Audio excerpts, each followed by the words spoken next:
Hello. Is everyone ready? We're gonna find my dream daddy. I'm gonna turn it down a teeny bit because I don't know if it's too loud. But yeah, we're continuing with the theme of doing a different dating game on Thursdays, straight after work. Dream Daddy I've looked at for a little while. Because it's fun. You're ready to drown in Daddy's uwu. There are so many. You have no idea. So, a minute, let's move, not me, but the other thing. The alert box. Not alert box. Chat box. Move you up here so that you're not on my head. So we have a lot of daddies to choose from. I've never played this game. I just know that Game Grumps made it.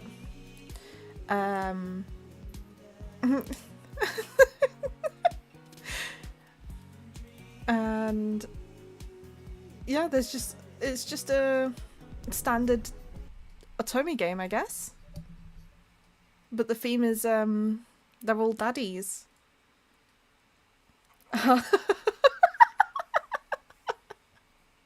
We are going back to Skyrim tomorrow, don't worry guys. But I've decided on Thursdays it's gonna be dating games because why not? Oh, Danny. Dad, wake up.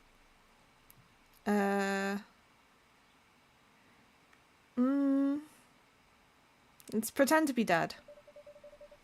I let my tongue roll out of my mouth and stop breathing. Amanda shakes me. Come on, Dad, this hasn't worked on me since I was 6.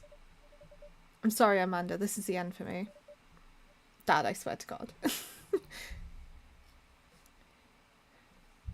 Is that the only Ricky? No. Only Ricky is here for some daddies as well. Oh, what was that? Oh, thank you so much for following. You come in at a weird time.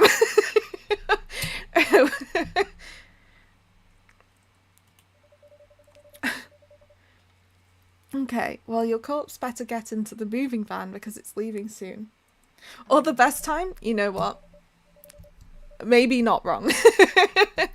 I'm wondering whether to call this segment Fot Thursdays.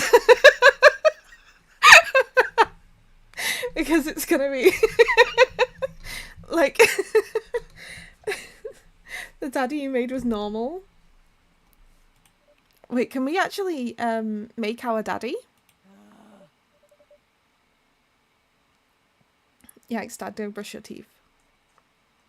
Wait, I can customize how I look? Okay.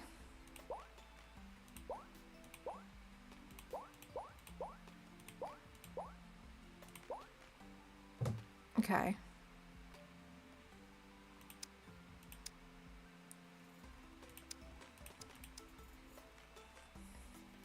Build a dad, right? I don't know, I always imagine like dads, I don't know like what sort of skin color to go for. Like do we go light or do we go a bit darker? I might change the head to be a bit rounder though. This is incredible. I'm making my daddy ooh and how to see Raina's type. No, this is no. I feel like I'm gonna get fully judged for this now. I don't want to.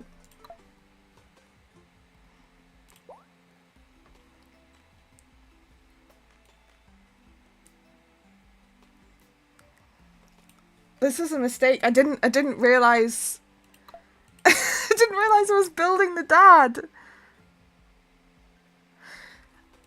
Oh my god, there's ooh eyes. Ooh.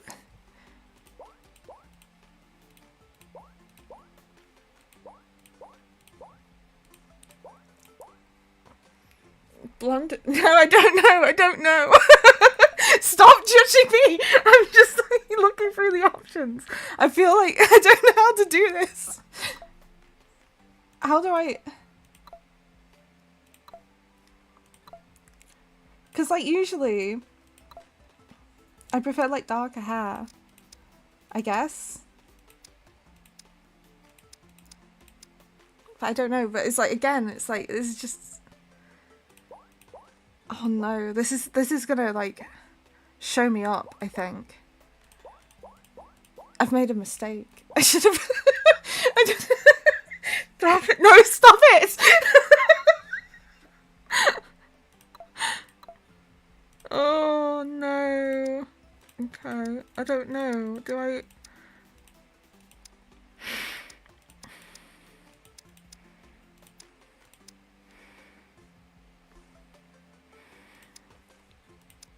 Okay.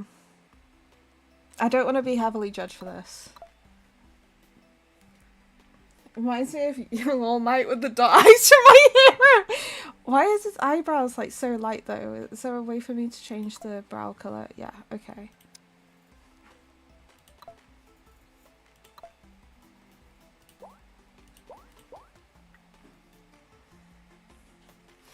Something dark about that. Stop it.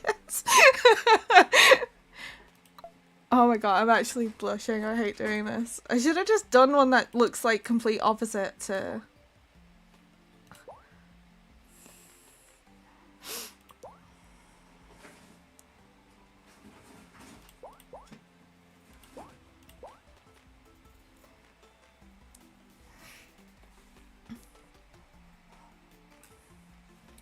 We're learning a lot about Rain. No, no, we need to stop learning about me. I need to not go through all these customizations, to be honest, and probably just...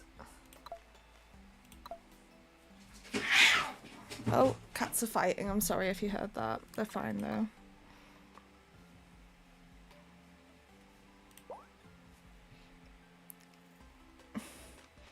Need to go through all of it? Okay. Is this going to end up as... I don't know. It's important. Why is it important?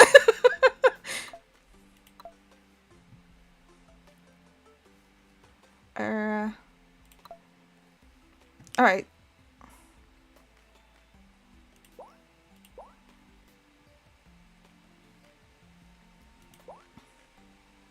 Oh, Bergie! It's Bergie! I kind of like Bergie.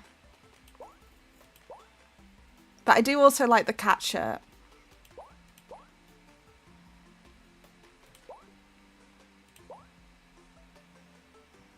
DM'd your reaction? Oh no, 1 minute. I'm going to tab out and have a look at your reaction.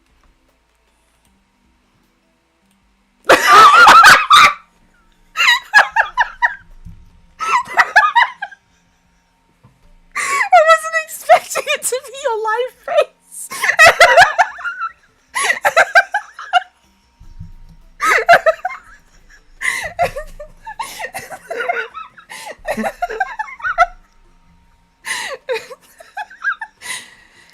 Oh, should we do Bergie? I do like that, but I'm not sure if I like the whole suit deal. Like, I think that's too formal.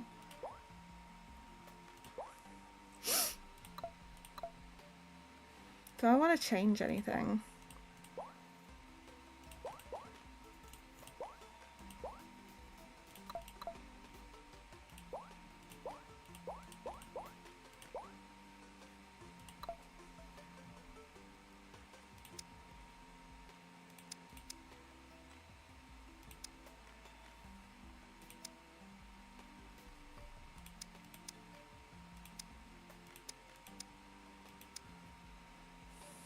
Bergie, yeah. I think Bergie is good. Look how cute Bergie is. Wait, just for reasons. Why is this for reasons? There's more hair? Like more hair options. Mm. Oh, we can have Goku.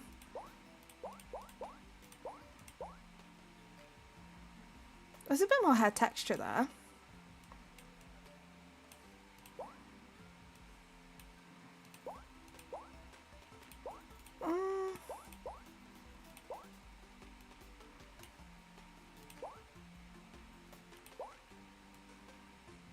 I think the pony looks nice.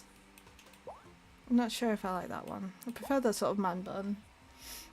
He can beat Goku. He's so cute. I know, isn't he cute? And it's like, I think we do want the body hair as well.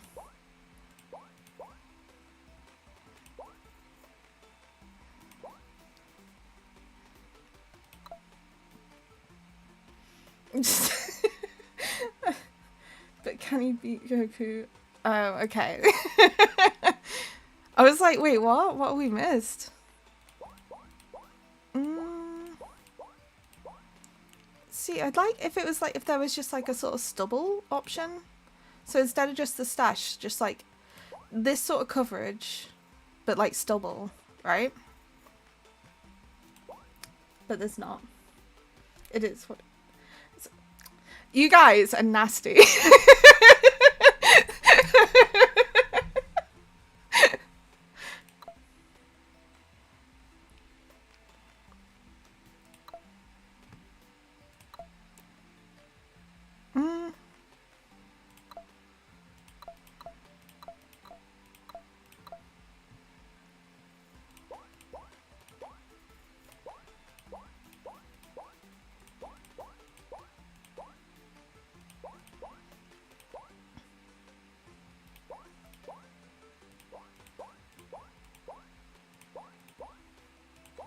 Some of these eyebrows look kind of like angry a little bit. Do we want a bit of a bushier brow? You'll say so? Yeah.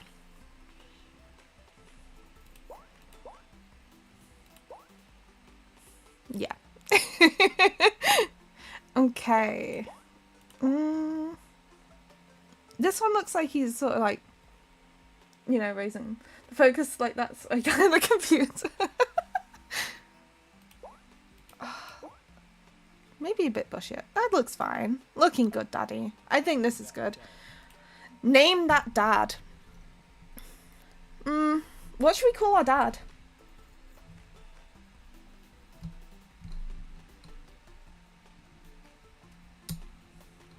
Hi, Zayn.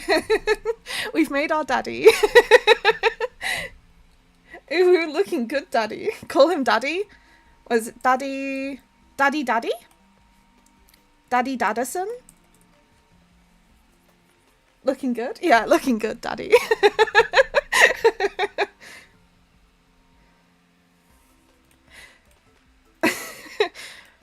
What do you think? Daddy Daddison? Daddison, yeah. Be that dad. Be that dad. I'm so excited for my old man Yowie. Got most of it done, I think. Searching around the room, it looks like I did a pretty good job. Every box is sealed except for one. Wait, straggler. What's in it? Looking into the box, I see a bunch of old photos and little photo albums. Whoa, I haven't seen these in years. I pull out one of the dusty albums from the top of the pile and we begin looking through it. Every box is packed except for one. In you go, Amanda. 1 minute, someone else has messaged me. Oh no, it's not to do with this, it's fine. I thought it was something else. Okay. You got it all written down? What have you got all written down?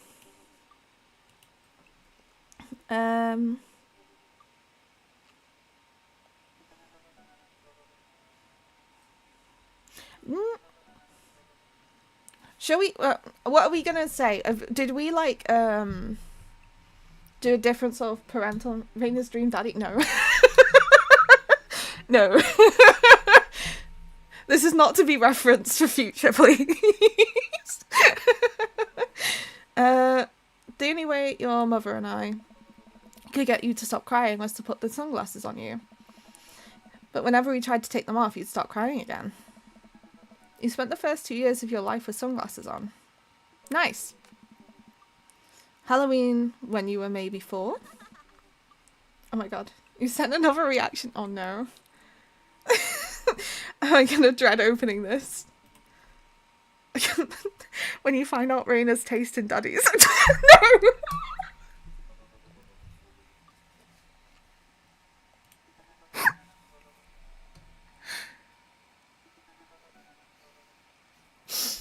No.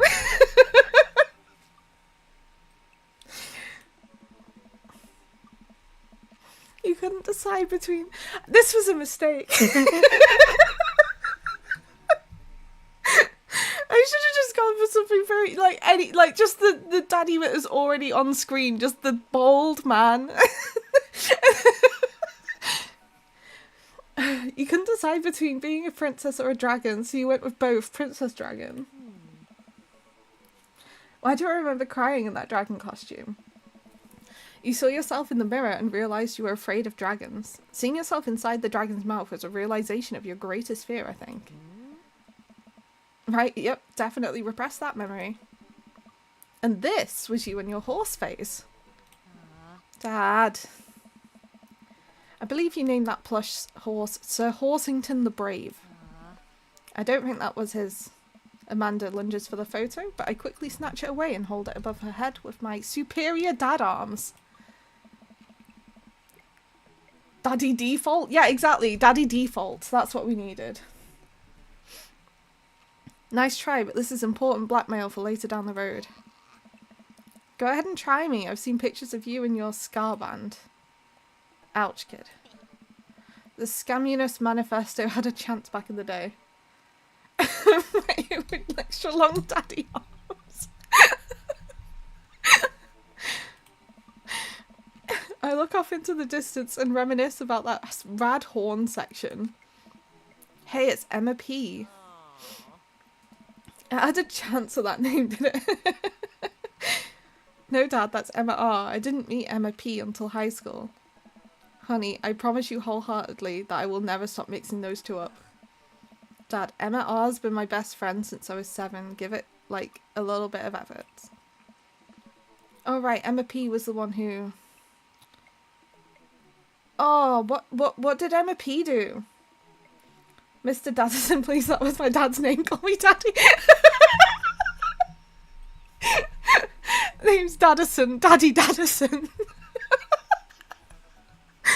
Right. Okay, so did Emma P, did she try to steal people's pets, fire a flaming tennis ball at the police station, or poop her pants during a sleepover? All of them simultaneously?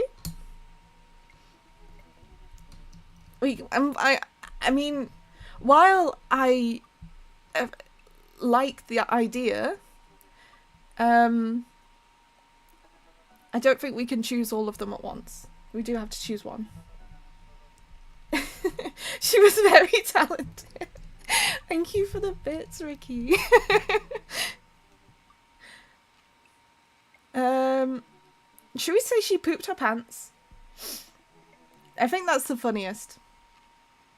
Like, people pooping pants. Looking for daddies. Any daddies in chat?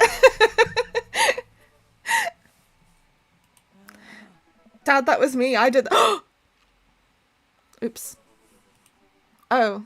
And I was having a sleepover at Emma R, who isn't Emma P. People thinking can't peak comedy. Yeah, peak comedy. She never told anyone though. Troop Blue, that Emma R. Anyway, I gotta show this to Emma R later. She'll get a kick out of it. First photography award you ever won. It got us a $20 gift card to McFriday's. And then you got food poisoning from the cheesy tostada blasts. I think you mean food poisoning, you know, with a Z. Dad. Still can't drive past McFriday's without gagging. Still proud of you, though. Amanda reaches deep down into the box and pulls out one last photo. Neither of us say a word. We stare at the photo for a long moment. I finally decide to break the silence.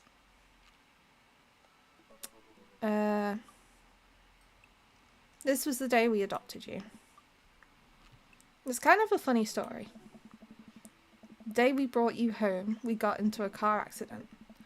Wasn't it? Rip Mommy Daddison.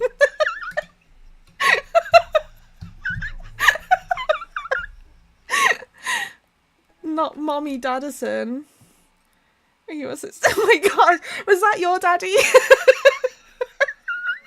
What is that? The day we brought you home, we got into a car accident. It wasn't anything big, just a little fender bender in the parking lot. But of course I was freaking out, and the little old lady who crashed into us was freaking out, and I didn't know what to do. Her maiden name was Momerson, Mama Daughter.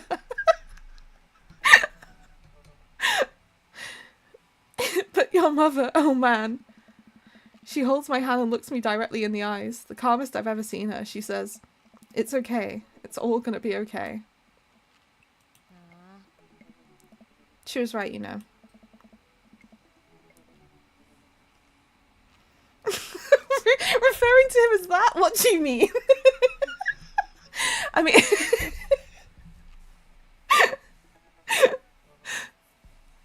I stare at the picture for longer. Maybe too long. You gotta look for a bit? Oh, no worries. Thank you for popping by, Pally. Enjoy your look.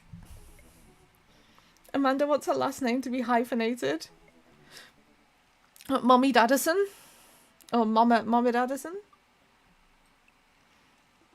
And then it would have been Mommy Daddison, right? With a hyphen. Amanda Daddison Momerson. Okay. I miss her. I miss my wife, Tails. I miss her a lot. I can't even imagine what it must be like for Amanda. Oh. She pats me on the back. This game is apparently meant to be 5 hours long, but I believe it's probably going to take longer because I've been messing about for this long, like trying to create a daddy. Amanda and I pile into the car and take one last look at the old house. So many memories here. Hard to believe your mother and I bought this place almost 20 years ago.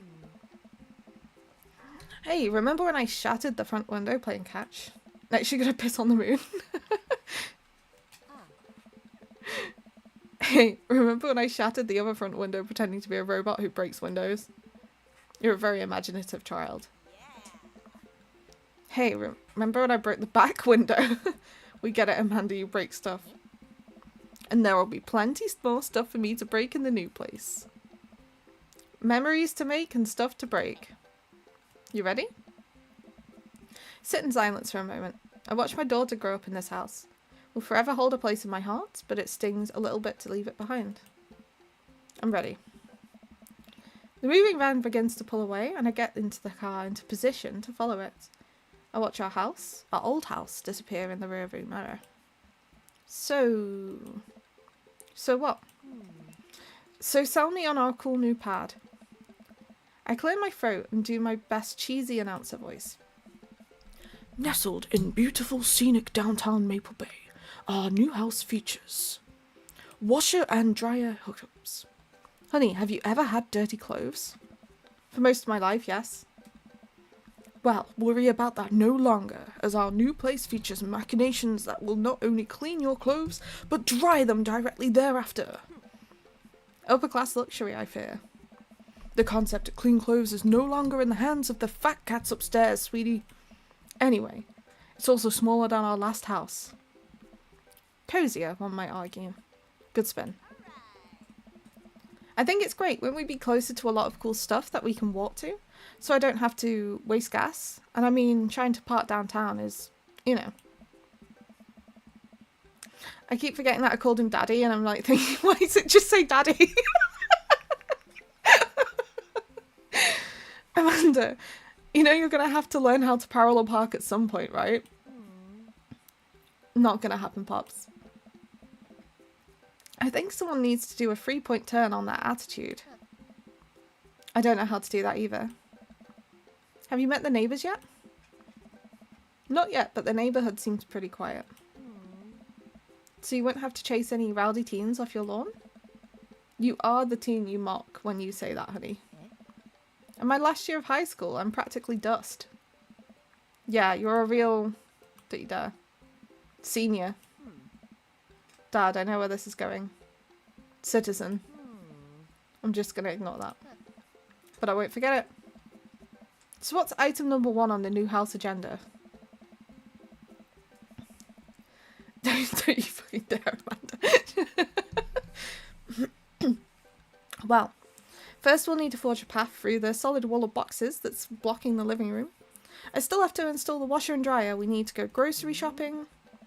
Pops, cool your jets. You have to promise me that we're gonna take a break and explore the neighbourhood. Okay, you're right. We'll get some work done and then check the area out. We pull up to the new house and step outside. The lawn is freshly mown and the for sale sign is still in the yard. Hiya! And with a swift click from Amanda, the for sale sign is no more. Nice form, Sweet Pea. I got a problem with authority. I'm not a big fan of the government. I'm so proud. You being dust means that you're primordial ooze. Oh, I'm sorry to hear that, Ricky. I'm sorry. I'm sorry that you're primordial ooze. You just the what's it called? Didn't they call it like something soup? Like life soup or something like that.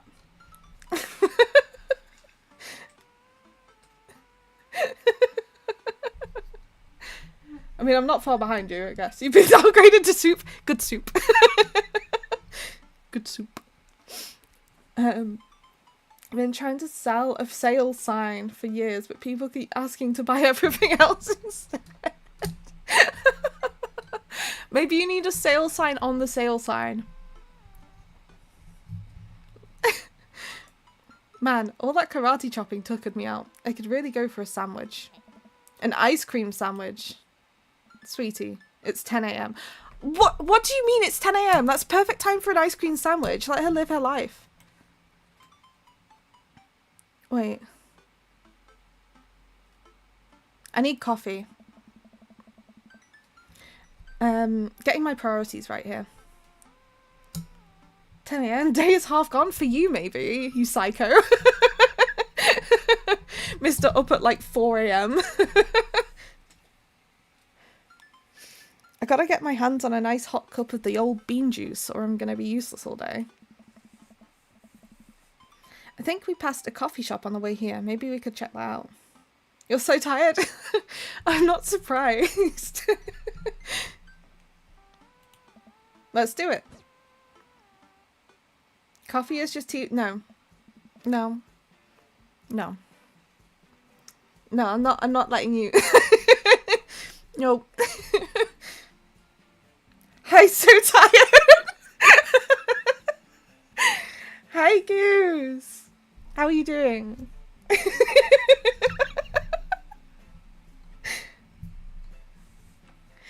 We walked down the streets of the Coffee Spoon, a cute little place on the corner. Man, this is in such convenient walking distance from our place. I mean, I guess. What's wrong? Why would I go somewhere else and drink coffee on a couch when I could just drink better coffee at home on my own couch and not have to make awkward eye contact with her? You know what? I do get this. I don't like going out and seeing people if I can help it. Good, you took a break from drawing to relax and nap. Have you already had the nap or are you about to go for the nap? Social interaction is. At least when I'm home, some random guy isn't going to come up and sit on the recliner next to me and I won't feel like a little weird about it because technically he's not sitting at my table, but he's very much within my personal zone. Yep. Dad. And what's the etiquette when you have a dirty mug? Is there a bin? Do you go set it up on the counter because you don't know where else to put it? Or do you leave it there and feel your face flush hot with shame as you consider the possibility that there is in fact a bin somewhere just out of sight and now you're that jerk who left their mug? I like the anxiety is real. Like, why? Dad, are you just afraid to meet new people? Yes. Yeah, yes. Yes, Amanda. We walk inside. Okay. The inside of the coffee shop is incredibly warm and inviting. Vinyl records line the walls. Just checking what that was. Was that a follow? Oh my gosh, thank you for following us. Vinyl records line the walls and patrons lounge around on well-worn-in couches. Some cool tunes spin on a record player next to a little stage. Welcome to the Coffee Spoon, guys. How's it going? What's it with the name? Oh, it's kind of dumb. It gets mentioned in this poem I like, and I thought it was a good idea at the time. And I suppose now it's still a good idea because, like, the business is still running. But people ask me that question all the time, and I give them the same answer every time. And now I'm standing here rambling, and I'm sure we're all getting more and more uncomfortable the more I keep talking. But man, we're in it now, and I can't stop. What? So what'll it be? I scan the chalkboard menu, and I am immediately overwhelmed.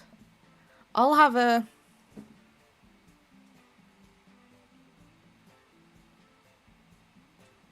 I like chai. I guess we'll go for chai. Chai Antwood. Oh, he likes that? He liked that I like the chai? Spicy. I don't get it. Oh, it's a pun.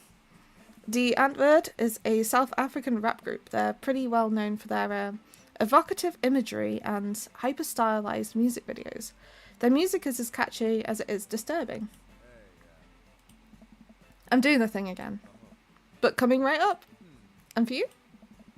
I'll have a macchiato di Marco, please. Coming right up. Do you want that in small, medium, or biggie smalls? Medium. Wait, is a biggie smalls big or small? I should change that, shouldn't I? Matt sets to making our drinks, and Amanda and I take a seat on one of the couches. What's his deal? Let the man make his puns. They're cooler bands than you listen to anyway. Hey. Hey! Scar was cool once. This couch is actually pretty comfy. Maybe not comfier than our couch, but it's alright. Good lumbar support, you sink right into it. Okay, it's comfier than our couch. Amanda nudges me. This place is right next to our house, and that guy seems not only cool, but also just as uncomfortable with talking to other new people as you are. You should totally become friends with him. I don't know. Come on, what did we say about meeting new people? I can't meet new people if I always stay inside, and also don't go outside, and also don't talk to people. Real. See, we're making progress. Matt sets our drinks down at our table, and I immediately burn the roof of my mouth. I see no downside? Exactly. Good one.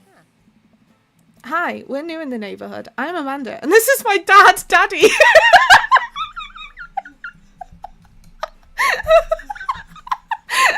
This is my daddy.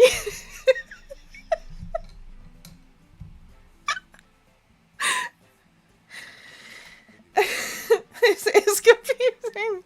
Oh, right on. Pleased to meet you both. You want to come by when my daughter's hanging around the shop? You two might get along. Yeah, I'm sure we'll maybe coming from time to time. Amanda kicks my leg from under the table. I'm sure we'll be in here a lot. You know what? Let me get your guys' opinion on something. Matt goes into the back and comes out with a fresh plate of something that smells amazing. God, I hope you forget later down the line. It'll be funny. Yeah, it'll be like the ongoing bit. I'm working on a new banana bread. I fucking love banana bread. Taste test. So we can get the full flavour profile of, you know, and really appreciate the flavour sensations of. Amanda nods vigorously. She knows this game. Yeah, we need to give that nana bread a taste if you want us doing free creative labour. I think that would commensurate with, I've taught her well. We've trained for this day. I was just going to give you guys free banana bread anyway. Right, yes, that. Matt serves us each a piece. Amanda and I happily chow down. This is amazing. Thanks. The secret ingredient is bananas.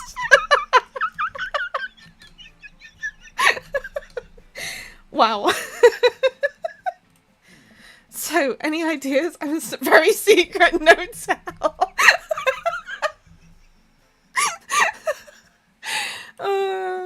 Well, I'm sorry, did I hear free? Free bread? Thank you.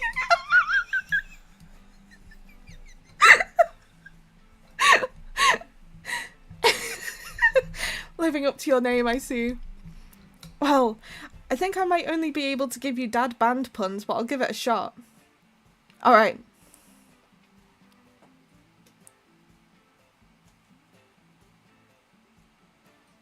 I don't get any of these references, so this isn't funny to me, unfortunately.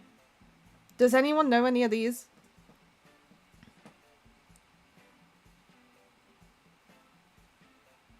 Like, I've not heard of these bands. How do you not? What do you mean, how do I not?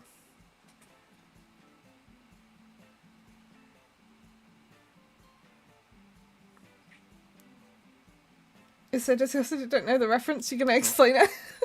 You're not gonna explain it? I don't get it. What is it? Banana bread Kennedys. Grateful bread. Grateful banana bread. Grateful bread. Right said banana bread. Right said banana bread. I really am stumped. Grateful Dead, right said Fred. What?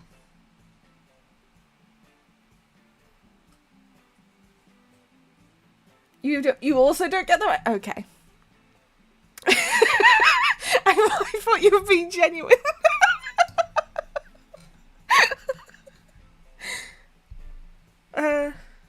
I'm gonna say Grateful Banana Bread, I think. He's so nasty. He is nasty. Oh, he didn't like that one. Like the jam rock band confronted by Jerry Garcia. That actually has a nice ring to it. But he hated it. Why is he saying that it has a nice ring to it?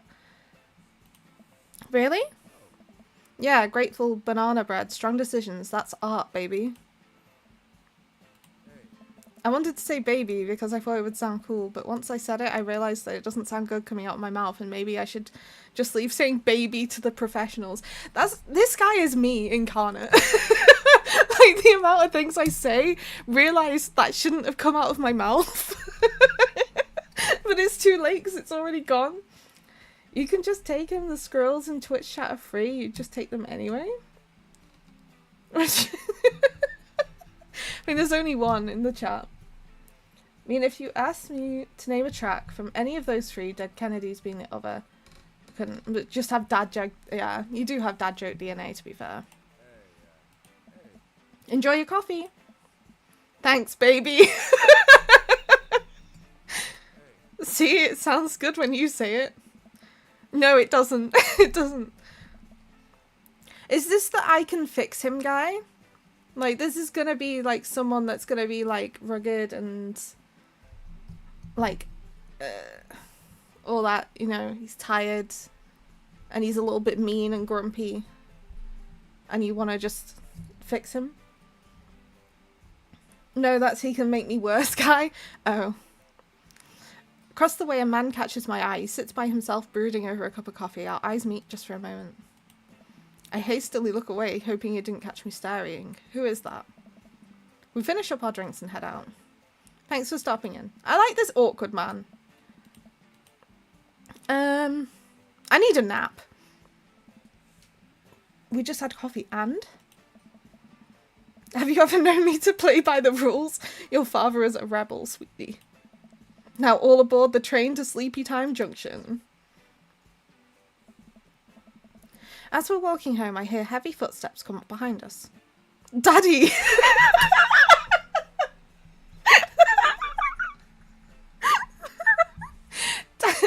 Bro. I turn around and greeted by a familiar face jogging up to us. Oh, he's cute. Craig? Bro. Bro. Holy wow, I haven't seen Craig in forever. It's been too long, dude. Yeah, wow, you look great. Yeah, I cleaned up my act. Cleaned up his act? Are you kidding me? He's ripped. Amanda, this is my friend Craig. We went to college together. We were roommates for a while too. Amanda, dude, you probably don't remember me, but you're so big now. Hello, and hello, cute baby. Oh, thank you. The last time I saw you, I think you were about her size. Seems like an inadvisable superhero outfit. What, the baby strapped to the chest?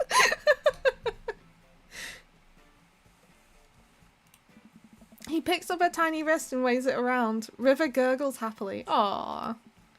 Are you babysitting? Nah, dude, River's my kid. Man, it has been a long time. Feels like 1 minute we're rolling up exams with bad hangovers and the next we're both fathers. Where you been, man? I was working out in California and just relocated the business back to Maple Bay. No kidding. Amanda and I just moved to this side of town. How's Smashley doing? I mean Ashley. Ashley is her name. You're a father, I'm a daddy. Match made in heaven. She actually still goes by Smashley, and we got divorced last year. Oh no! I'm so sorry to hear that. Oh no! Oh dude, I'm so sorry. It's old news. We take turns taking care of River and the twins. It's all copacetic? Copacetic? Twins? You have 3 kids? Ain't life something, bro, right? Kegstan Craig is a father of 3. Kegstan Craig? Oh, haha. Yeah, it was my old college nickname. He got it because he did a lot of keg stands. Wow. Thanks so much for explaining. It's that thing where you do a handstand on a keg and then drink from the keg. Right. He was very good at it. Oh, bro, I hate to be that guy, but I'm in the middle of my daily jog and I really got to keep up my heart rate. Brought River along for, you know, resistance training. You jog daily? I jog yearly. On January 1st, when I promised myself that I'm going to jog daily for the rest of the year, but give up after 30 minutes and just walk home. Why is this daddy me? Why? Why? Well, it's never too late to get back into it, dude. You should join me sometime. Most people use weights instead of living babies, but go off. Yeah, go off, king. I don't know. Come on, it would be fun. We could grab breakfast afterwards, catch up. We could do a bro brunch like the good old days. Alright, sure. Sounds great. Great. Let's get that going soon. I better get moving. Good to see you guys. Craig gives a little wave, puts his earbuds back on, and jogs off. I can't believe Craig is ripped and has kids. Really? Why is that? Craig I knew is not fit to be responsible for any living thing, including and especially himself. One time, I watched him drink an entire jar of marinara sauce for dinner. I mean, we all have those days, right? Amanda, he opened up a new jar of marinara sauce and he drank from it like it was a thing that was normal people do. It was unholy. And then I asked him what the hell he was doing, and he said, and I quote, "It's basically a smoothie, bro." I mean, he's not wrong, right? I mean, technically, he's not... Right? That's what I just said!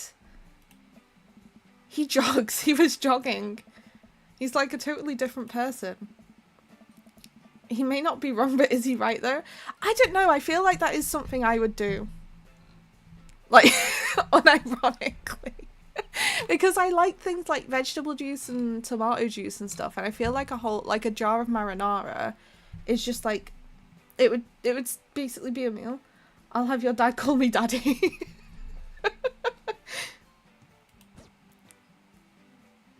That's just your name, though.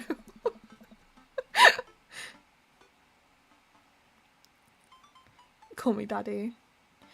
Amanda and I flop down onto the couch. Amanda has to shove some empty boxes out the way before she can sit. Too bad we're going to be putting my stuff right back into these boxes in a few months.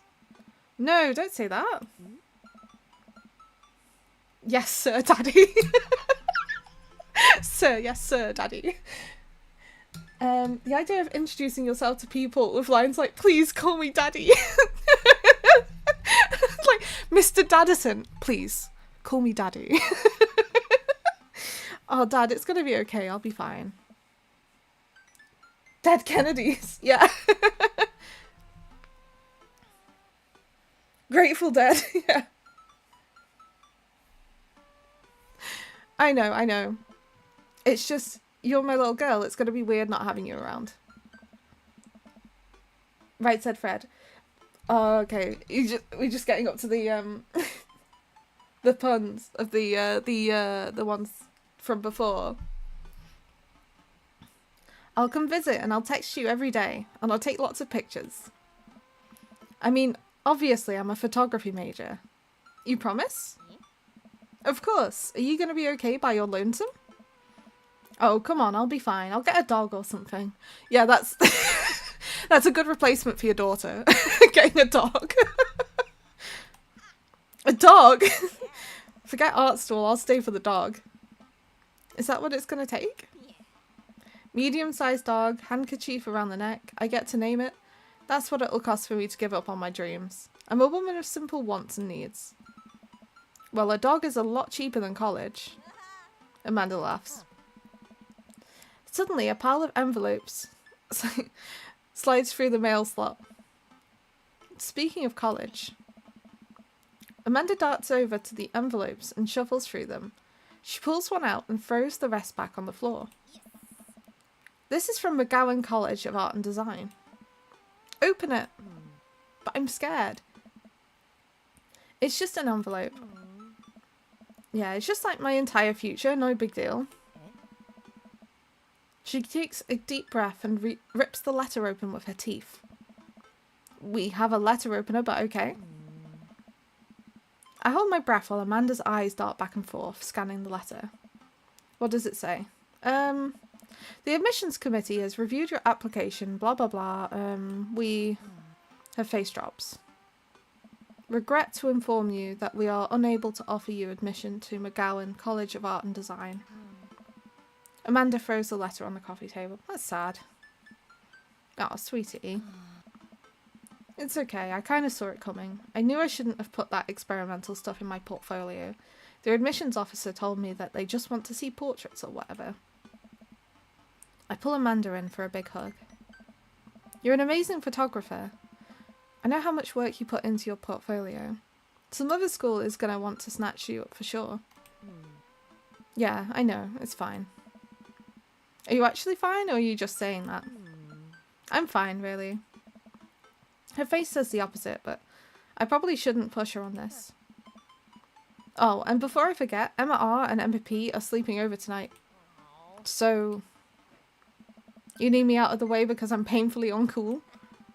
I would choose more delicate phrasing, but yes. Well, I'll have you know that I conveniently already have plans for tonight, so you'll have the new place to yourself. Yeah? What are your plans? Quick, think of plans. Amanda, you got a reference from Daddy. We feel like you're not a good fit for this uni.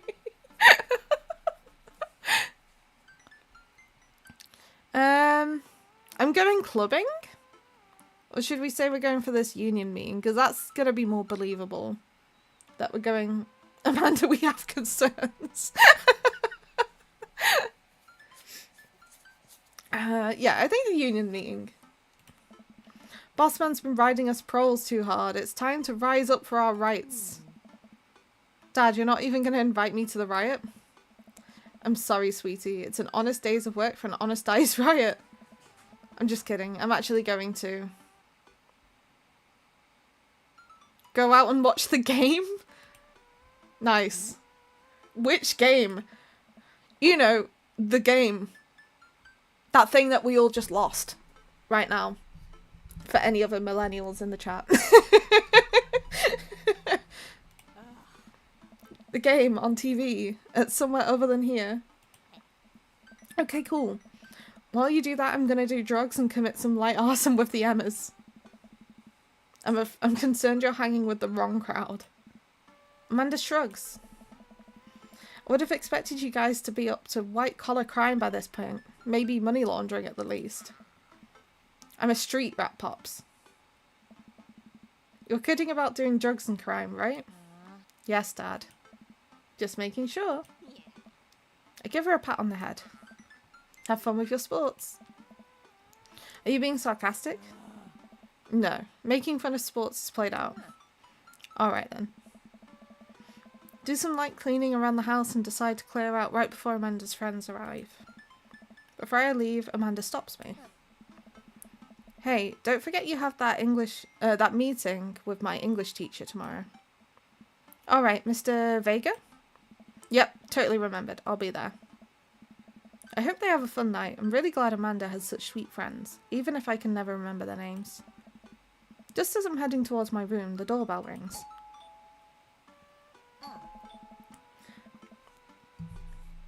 Oh, thanks for stopping by, Ricky. I'm sure I'll talk to you later.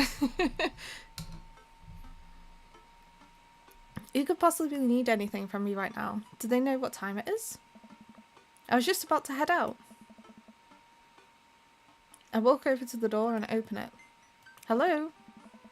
A handsome, clean-cut man stands at my door, brandishing a plate of cookies. Hello?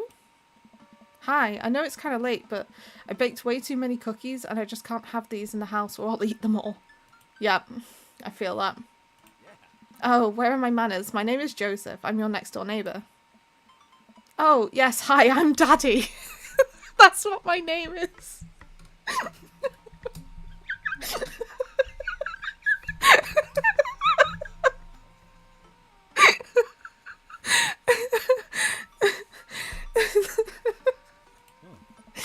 I saw the moving van and thought I'd do the name. Like, you know, I have to specify that.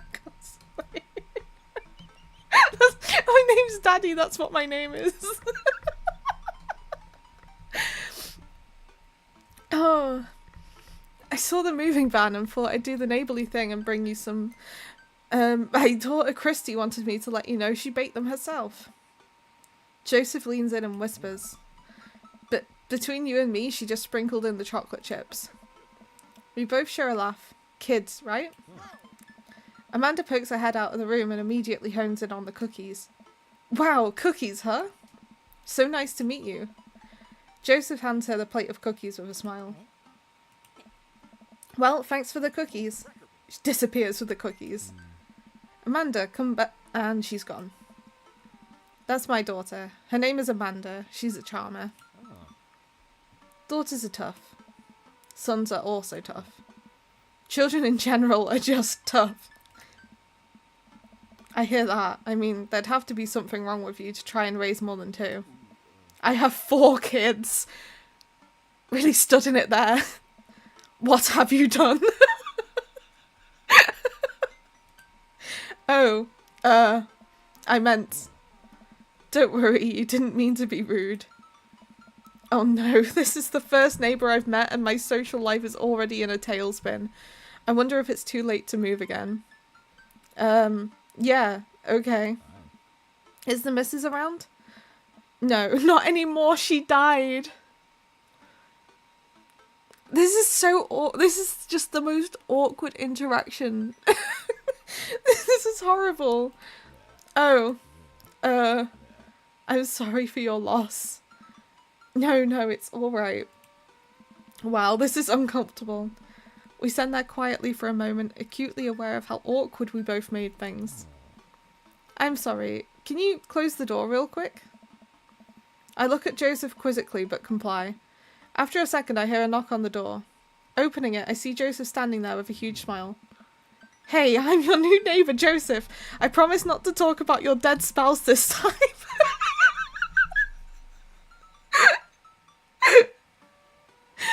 And throwing a barbecue for the cul-de-sac, and I'd love for you to come by and meet the rest of my neighbours in our community. What do you say, pal? That sounds great.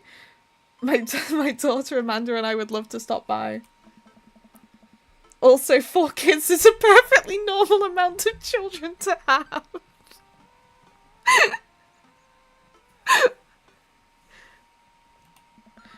We shake hands to seal the deal. Well, neighbour, I'll let you get to bed. See you at 3 PM on Saturday. Sure thing, neighbour. Joseph starts walking away, but stops to think for a second and turns around. Hey, in all seriousness, raising a kid on your own can't be easy. If you ever need to talk about stuff, I'm the youth minister at the church down the street. Oh, I don't know. I wouldn't really consider myself a youth. You look... Did he just say wink audibly? You look pretty young to me, but suit yourself. And with that, Joseph's gone. He seemed nice. Amanda walks back into the living room, crumbs on her face and cookie in hand. That was the smoothest recover I've seen. I should be taking notes.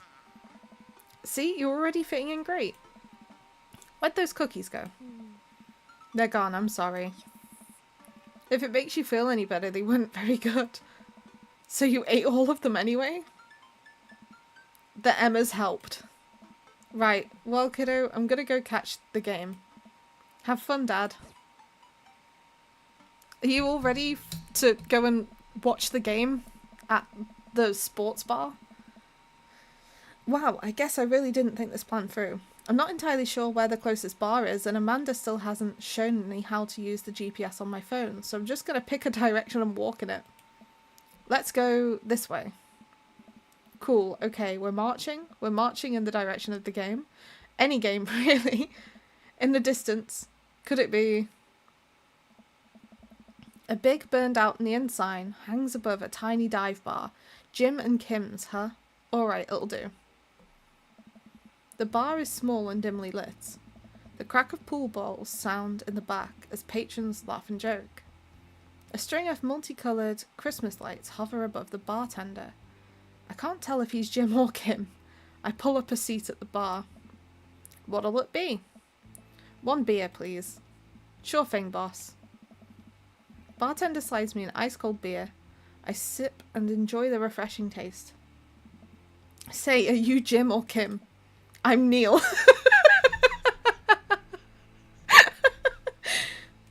Oh. I awkwardly turn my attention to the game, which is playing on one of the TVs on the wall. As luck would have it, my team of preference is not only playing, but is currently in the lead, which is always a good thing.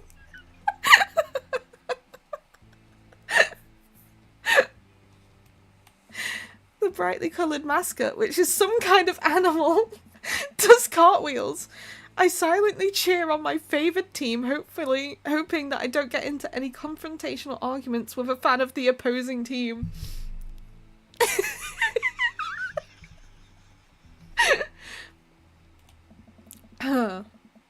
Several people in this bar are wearing the distinctive colours of the team I dislike, although I believe from their demeanour that, like me, the passion for their team is all in good fun. A middle-aged woman holding a nearly empty wine glass slides up to the bar and sits down uncomfortably close to me. She's not a daddie. Hey, sailor. Oh, hello. Good to see fresh meat in here. I'm Mary. Come here often? Oh, no, I actually just moved to this part of town today. I'm Daddy, by the way. Are you watching the game? Yeah, my preferred team is in the lead. If they keep this up, they'll win the game with ease. Oh, I love that team. And I also love that game. I love someone who knows their way around balls. I'm getting the impression that she's a little drunk. Buy a girl a drink? I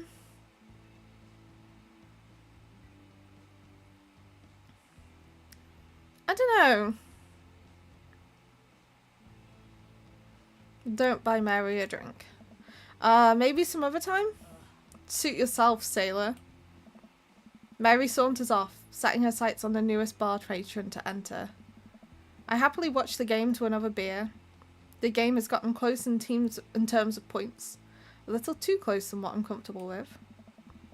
After a particularly skilled player scores a number of points for the other team, putting them in the lead, I hear an affirmative grunt from another man at the bar. Go team! Oh, it's the guy! It's the guy from before. The brooding man from the coffee spoon. He sits alone, sipping whiskey and watching the game as well. Enjoying the game? I am now that we're winning. Oh, we must be rooting for different teams. Was that meant to be a joke on there? Because... oh dear. The game is like Mary, too close for my liking. Yeah. In my opinion, my team is far superior. I have to disagree with that. Based upon our win-loss record, I say that my team is superior. That's where you're wrong, since as it stands right now, my team is beating yours. Okay. The conversation ends there, and we both go back to silently rooting for our respective teams. The game is close, with both sides playing their hardest to win. But in the end, my team prevails. Quiet cheers ripple throughout the bar. I raise a respectful glass to the man drinking whiskey. He raises his in response. An unspoken truce is formed between us based on our mutual love for the game. He motions over to the bartender, who pours 2 glasses of whiskey. Man slides one over to me. Their name's Robert. Thanks, I'm Daddy. You must be new here. Has Mary already hit on you? Yeah. Robert chuckles. She's a peach. Well, you picked the best bar in town. As slimy as it is, you'll never find a better spot than Jim and Kim's. If this disagreement escalates, our differing opinions on this game may necessitate fisticuffs. I'm glad that we're not talking about the game anymore and the respective teams and, like, because they couldn't use any specifics, obviously. Is there actually a Jim or Kim that runs this place? No, that'd be Neil. Neil waves from across the bar. Good guy, Neil. Not enough Neils in this world. You know, you're so right. Okay. You a whiskey fella or a beer fella? Beer, but I'll drink most things. You like shots? I love shots. Thank God. Robert nods to Neil, who serves up 2 shots of whiskey. He hands one to me. Here's to your health. We take the shots. Whiskey burns going down, but I try my hardest to look tough. Wait, I think this is what making friends is. Okay, Daddy. This guy's out of my friend league. But I think if I play my cards right, we'll be pals in no time.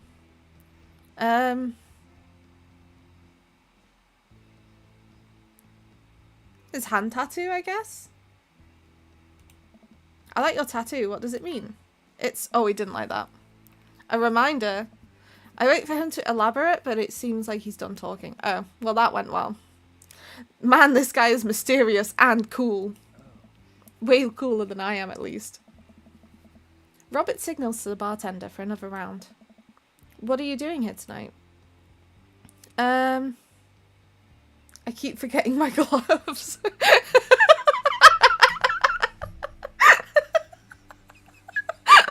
That would be a good reminder. If you see your hand tattoo, it's like, oh wait, where are my gloves? My daughter kicked me out of the house. Not like forever. She was having a sleepover with her friends. Family type, huh? Single dad. He gets up. Be right back. Got a powder on my nose. Never seen Robert this talkative. He must like you. I guess so. I've got to admit that Robert has a gruff charm to him. If a guy like that thinks I'm cool, then I really must be. Robert comes back from the bathroom and grabs his leather jacket. I'm gonna go home. You heading my way?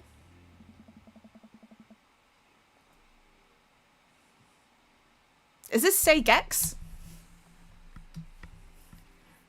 Is this Pay Gorn? Robert and I leave the bar and find ourselves walking in the same direction. I live in this cul-de-sac down the way.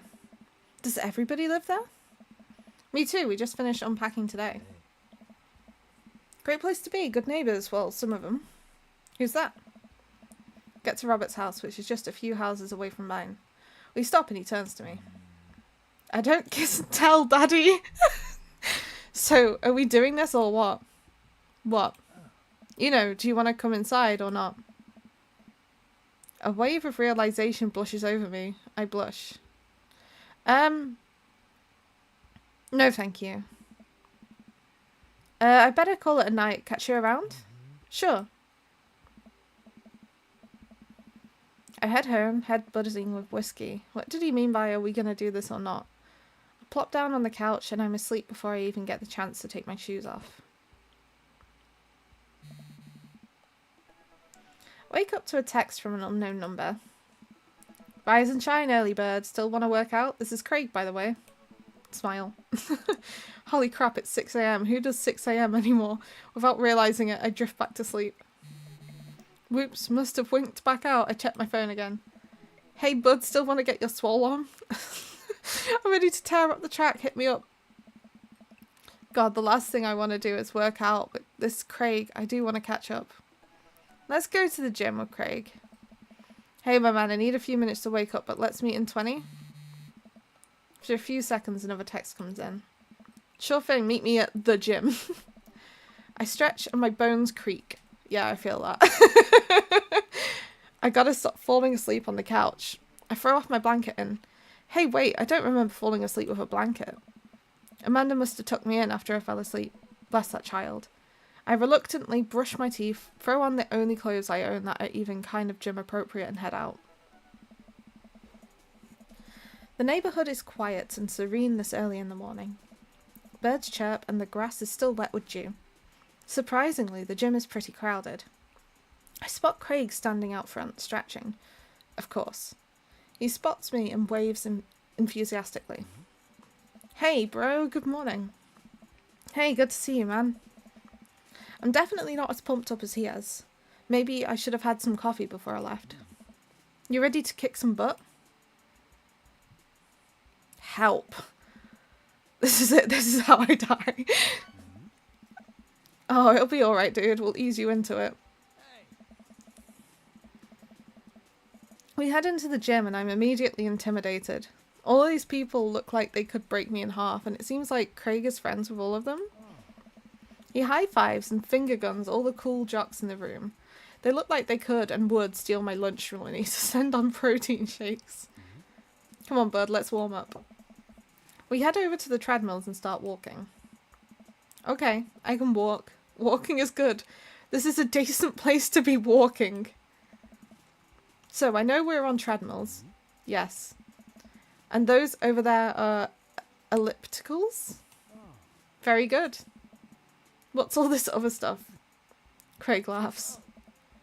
They might look a little scary, but I guarantee that all of them serve a specific purpose for building muscle mass. I watch as a dude in a muscle tee flexes a muscle I didn't know existed on a machine I think was once used to process grain into flour.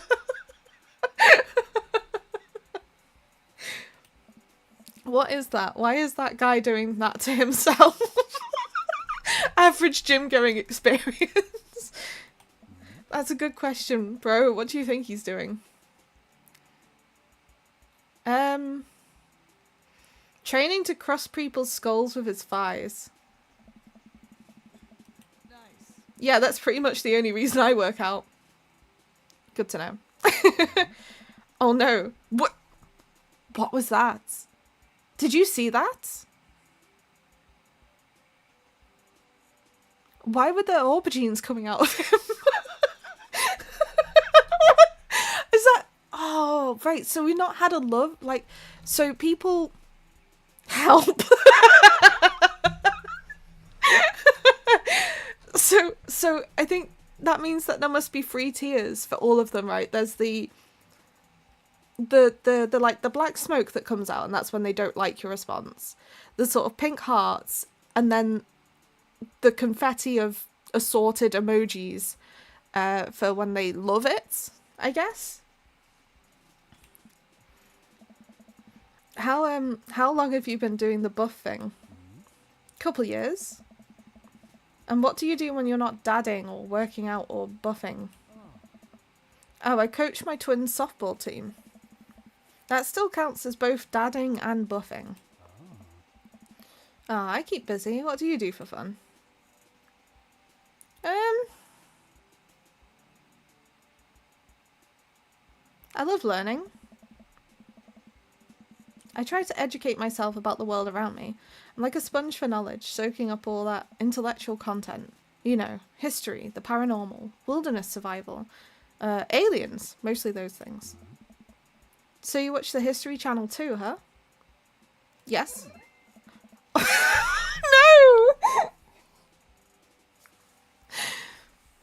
Why did it have to be? We're jogging now. Oh god, we're jogging now. I look over to Craig, who hasn't even broken a sweat. How is he doing this so effortlessly? I'm dying. I can feel my life force draining through every orifice of my body. Hey, remember when my fish died in college? Huff, no, I don't like this story. Hurrah. Oh my god, is he really bumping up the speed again? I guess I better do it too. Oh, this is fast. This is very fast. And we were at the party, and you vowed to make me feel better. You tell me to create a distraction, so of course I do a sick keg stand. And then I tried to steal a fish from a fish tank at the party with my bare hands like an idiot. Hi, Bellamy. Hello, Pro YouTube Cockastream. Thank you. We're finding ourselves a dream daddy. That's what we're doing today. How are you doing?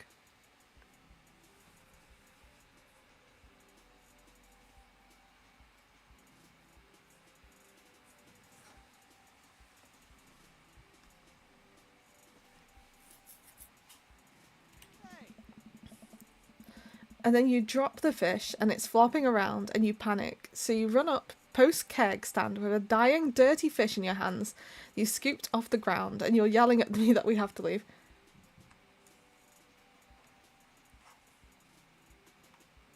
You're doing good? That's good. I'm glad.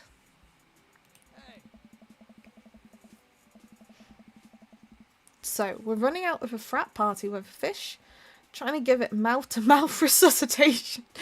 And we get him home and get him into a bowl of water, but the prognosis was grim. And the next day he's alive and well. They never did catch the great fish thieves of Grandridge U. And they never will. I shoot off the end of the treadmill and crash into the wall. Jesus, that hurts. Dude, bro, are you okay? Craig offers me a hand and looks me over for injuries. I'm fantastic. I managed to stand up and rub my back. Doesn't hurt now, but I'm sure it will later. You don't have to push yourself like that. Always know your limits. Yeah, make out with the fish. I don't know, like, why would anyone try to give a fish mouth to mouth? That's not how their lungs work. Well, I think I might call our gym adventure here. You sure? Yeah. Alright, well, here, I brought you this. Craig hands me a shaker bottle full of a thick green liquid. I stare at it with what must be apparent distaste. It's a protein shake, bro. Oh, thank you. He wants me to drink it. Oh boy, here goes. I take a small sip. It's actually delicious. Wow, this is really good. And good for you. It's my special recipe. I'm pretty proud of it.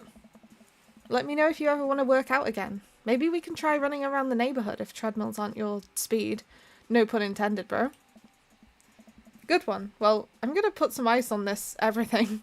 I'll see you around. I leave the gym feeling ashamed. Craig used to order delivery from the pizza place across the street from our dorm, and now he can run circles around me, literally. Man, I really gotta work on this dad bod. I get home and lay down on the couch. It hurts to move. Oh god, I'm so old. Oh no, I must have fallen asleep. What time is it? Shoot, it's 3:55. I'm supposed to be at Amanda's school in 5 minutes. I frantically put on some clean clothes, apply a generous amount of deodorant, and run out the door. I arrive at Amanda's school and check in at front desk. They give me a bright orange visitor sticker and send me on my way. I'm barely awake and feeling pretty haggard, but hopefully nobody will notice. I check my watch and I'm released to see that I'm only 2 minutes late. Wait, was it room 103 or 108? I spot a youth standing at his locker and approach him for help. Excuse me, do you know where Mr. Vega's classroom is? The youth turns around and looks me up and down with heavily lined eyes. Sigh.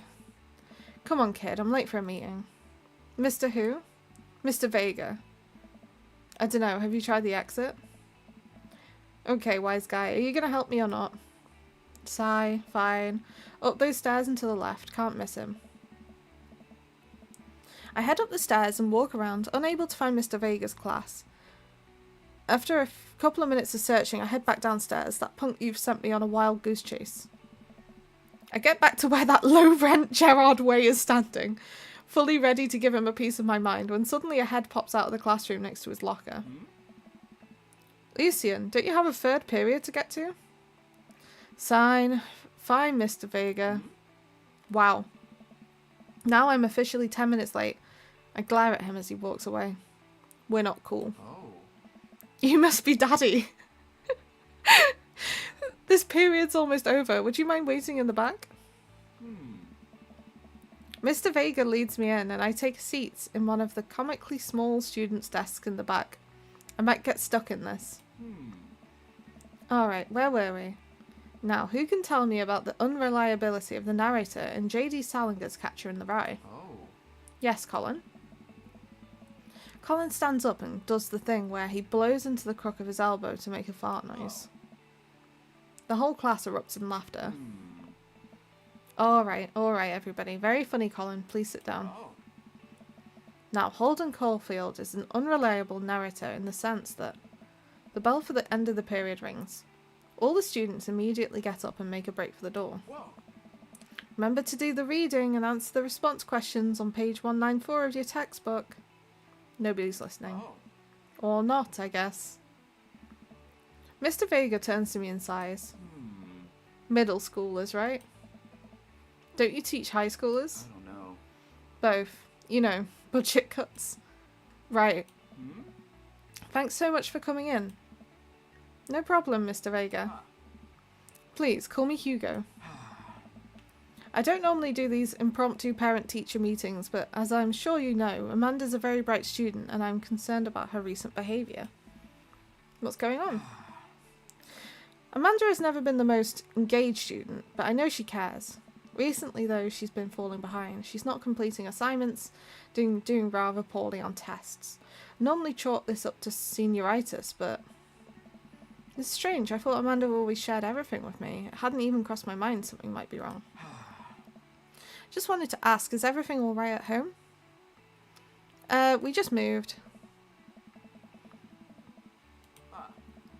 See if you can talk to her about it. I know she values you a great deal. Would appreciate your guidance. As she keeps heading down this road. I know how important art school is to her, and I would hate to see her miss out on scholarship money that she clearly deserves.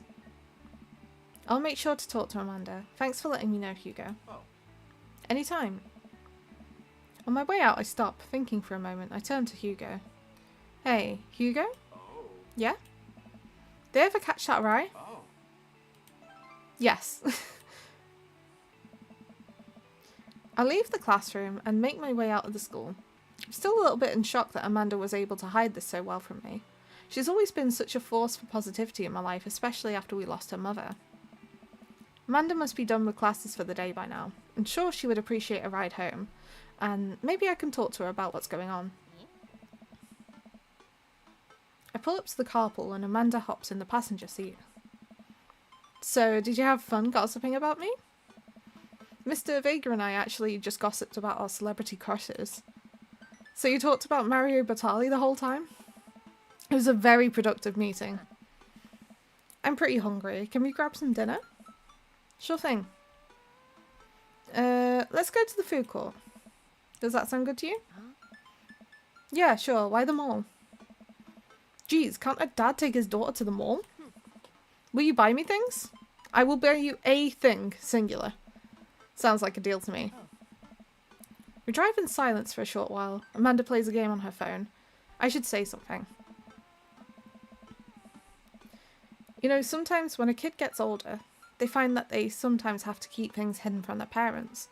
And that's okay, because sometimes that's what kids do. And that's okay. But also sometimes it's good to have the parents' perspective, because, you know, maybe the parents have also dealt with similar situations. And maybe they're a little cooler than you actually give them credit for. Anyways, what I'm trying to say is that it's good to share. Love you. Have you been reading my tweets? You have a Twitter? What? Never mind. Look, sweetie, Mr. Vega said you haven't been participating in class and that you're not turning things in. Oh, I'm fine, Pops. Senioritis and all that. I thought you liked Mr. Vega's class. It's fine. He's fine. We pulled up to a stoplight and I Amanda. She's still texting. Just, I want you to know that you can talk to me about anything. Uh-huh. I can tell that whatever it is, she doesn't want me knowing about it. That's frustrating. I heard Emma R is going to that fancy art school in California. That's exciting. Yep. Are you bummed that you guys aren't going to the same school? Yep. Amanda keeps texting. She still feels a laugh. What's so funny? I don't think you get it. Okay. Who you texting? Noah? Who's Noah? My friend? Does he go to your school? Yep. Do you like Noah? What? No. Dad? Ugh. Can't believe you would... Dad! I mean, jeez. Why would you... Ugh. Gross. Sorry, just asking. Dad, he's just my friend. Guys and girls can be friends. He is my friend. Okay. Jeez. This is going well. This is going well. Welp, good talk. Love you, kiddo. She leans forward and turns up the radio. I guess that conversation is over. To the mall, then. Who are we going to see at the mall? We arrive at the mall, a big indoor shopping centre with a couple different floors. It's kind of dead, but that doesn't stop a mall security guard from yelling at a group of loitering teens. Let's eat something disgusting for dinner. That sounds incredible. Let's do that. Hell yeah. Language, Missy. Heck yeah? Better. We approach the food court and evaluate our options. There's greasy restaurant after greasy restaurants. My heart burns just looking at the menus. Nobody looks happy to be here. Oh. What are you in the mood for? Bread dipped in sugar, bread with cheese on it, or do you want me to just inject some fat directly into your bloodstream? That last bit sounds good, yeah? I extend my hand to her. Would you do me the honour of sharing some nachos? She takes my hand with a grin. It would make me the happiest, cheesiest girl alive. We order a giant pile of chips and unnaturally orange cheese from a very unenthusiastic and possibly stoned teenager. We take a seat at a rickety table and dig in. These are bad. These are very bad. But also strangely delicious. We have to eat through the pain. We enjoy the fluorescent cheesy goodness together until we're all out of nachos. So, something's been bothering me for a while. Can you explain the memes to me? Can you explain memes to me? Sigh, which meme? All memes. Amanda sighs deeply and places her head in her hands. Dad, it's complicated. See, memes are inside jokes shared by a bunch of people that get less funny the more people do it. So the problem is that by the time a meme gets to you, Dad, all us youths have already done the joke to death. And what's worse than that is that movies and TV and video games will try to jump in on a meme train, but just based on how long it takes to make them, the meme will be long dead by the time it comes out. So it just dates it and it isn't funny. Oh shit, what up? Dad, please. Anyway, changing the subject. Where to now? Want to go to that goth store? What? You know, the one that's all black and tries to establish itself as the anti-establishment, despite being an exact representation of the establishment. The writing in this game is fantastic. What do you mean all cool kids doing the Ricky rolling thing? Ricky rolling?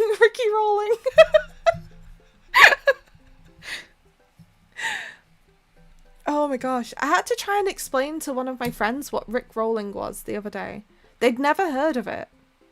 And this is someone that's like the same sort of age group as us. Like she was literally the year below me. And she didn't know what a Rickroll was. And I'm like, how do you not know what a Rickroll is? How did she escape? I don't know. That's what I mean. Like, how did she never get Rickrolled in her life? This genuinely baffles me that she's never heard of a Rickroll before. Like, how old is Rickrolling? It's an old like meme, isn't it? It's quite old.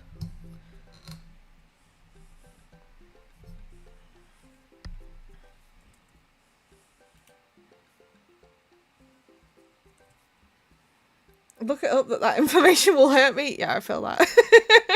I realised that I'm covering Daddy the whole time. Should I be over here instead? I've just like looked at the stream and I realised that I've covered him up this entire time. How will you know what Daddy looks like? I don't know what store you're talking about. You know, the one where you can buy chain wallets and it's basically... You figured you just wanted to keep them to yourself. Yeah, that must be it. I was hiding my shame. You know, the one where you can buy chain wallets and it's basically an assault on what people fought so hard against in the punk and hardcore movements of the 70s and 80s. Dude, you gotta be more specific. The one you threw up in that one time. Oh, that one. Amanda runs into the store with me trailing behind her. She makes a beeline for the back. There it is. You can still see in the outline, kinda. I'm so proud. Speech, Amanda. Speech, speech, speech, speech. Alright, I'll do it if you stop chanting. Amanda stops immediately. I clear my throat. Thank you all for joining us here today to commemorate an historic moment that would forever shape history. On a day very much like today, some 5 years ago, our very own Amanda Ann Daddison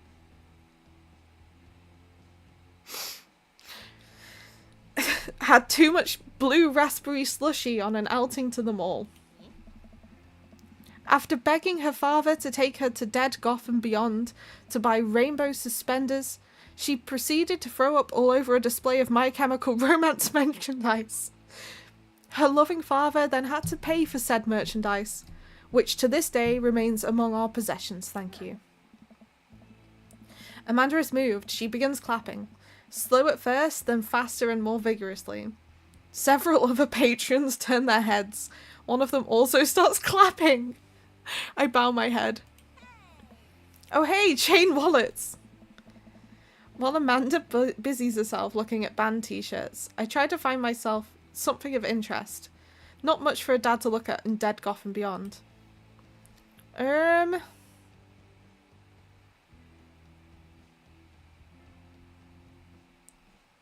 Well, Amanda's already at the band t-shirts. Shall we look at the ironic mugs? I feel like that's... I'm suddenly stricken by existential fear. If there's only one number one dad, then why are there so many mugs here that say that?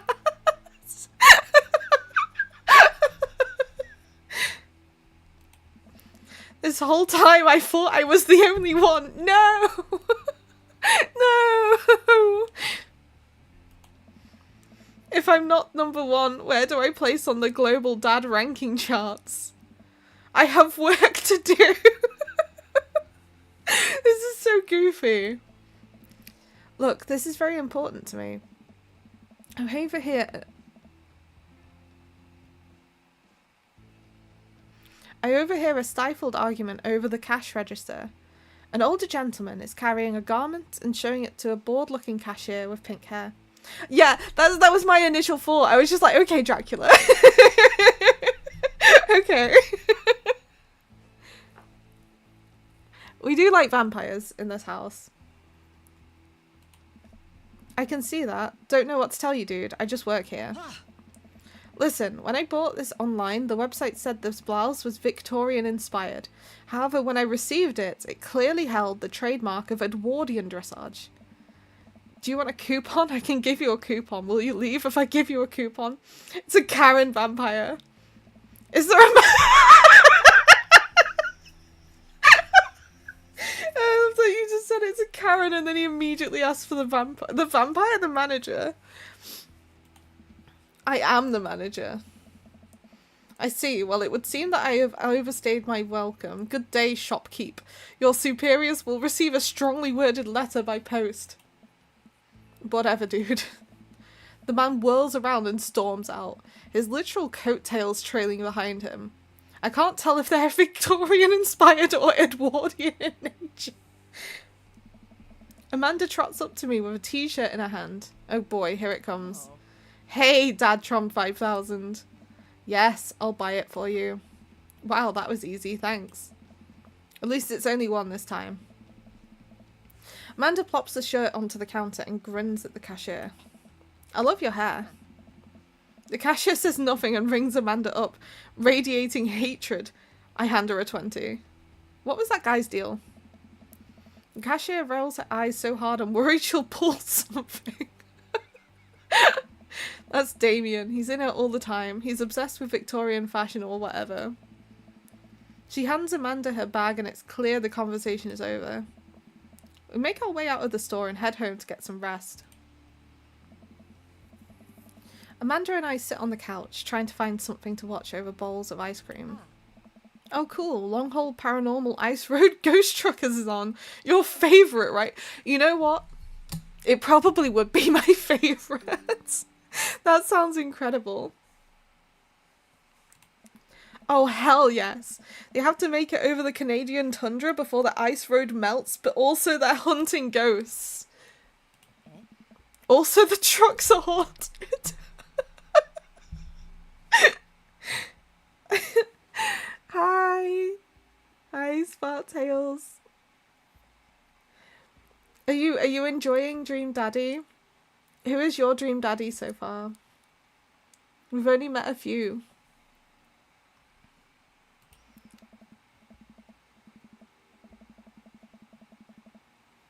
This is an episode I've already seen, but it's one of the best. Callum and Flint Dogbone, the twin brother truck driving and ghost hunting duo, find themselves in the greatest peril yet.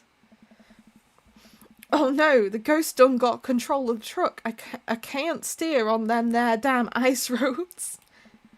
Let me use this EVP meter to try and communicate with the spirits. Flint, we're about to die. It's so hard to pick the Dream Daddy, right? Isn't it though?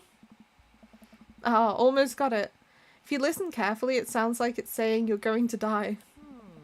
That's because we're about to die. This is an art. The episode ends and Amanda excuses herself to go and start arguments on the internet. I stay up a little longer, curious about the exploits of Callum and Flint Dogbone after their disastrous ice road accident. Afterward, I crawl into bed and get a good night's sleep.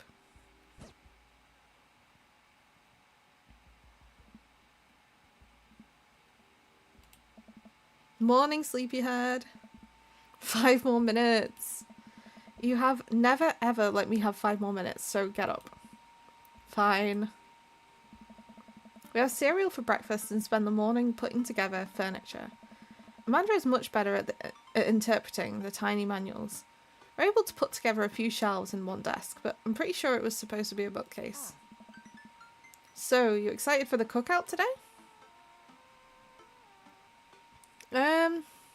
If there's food, I'm excited.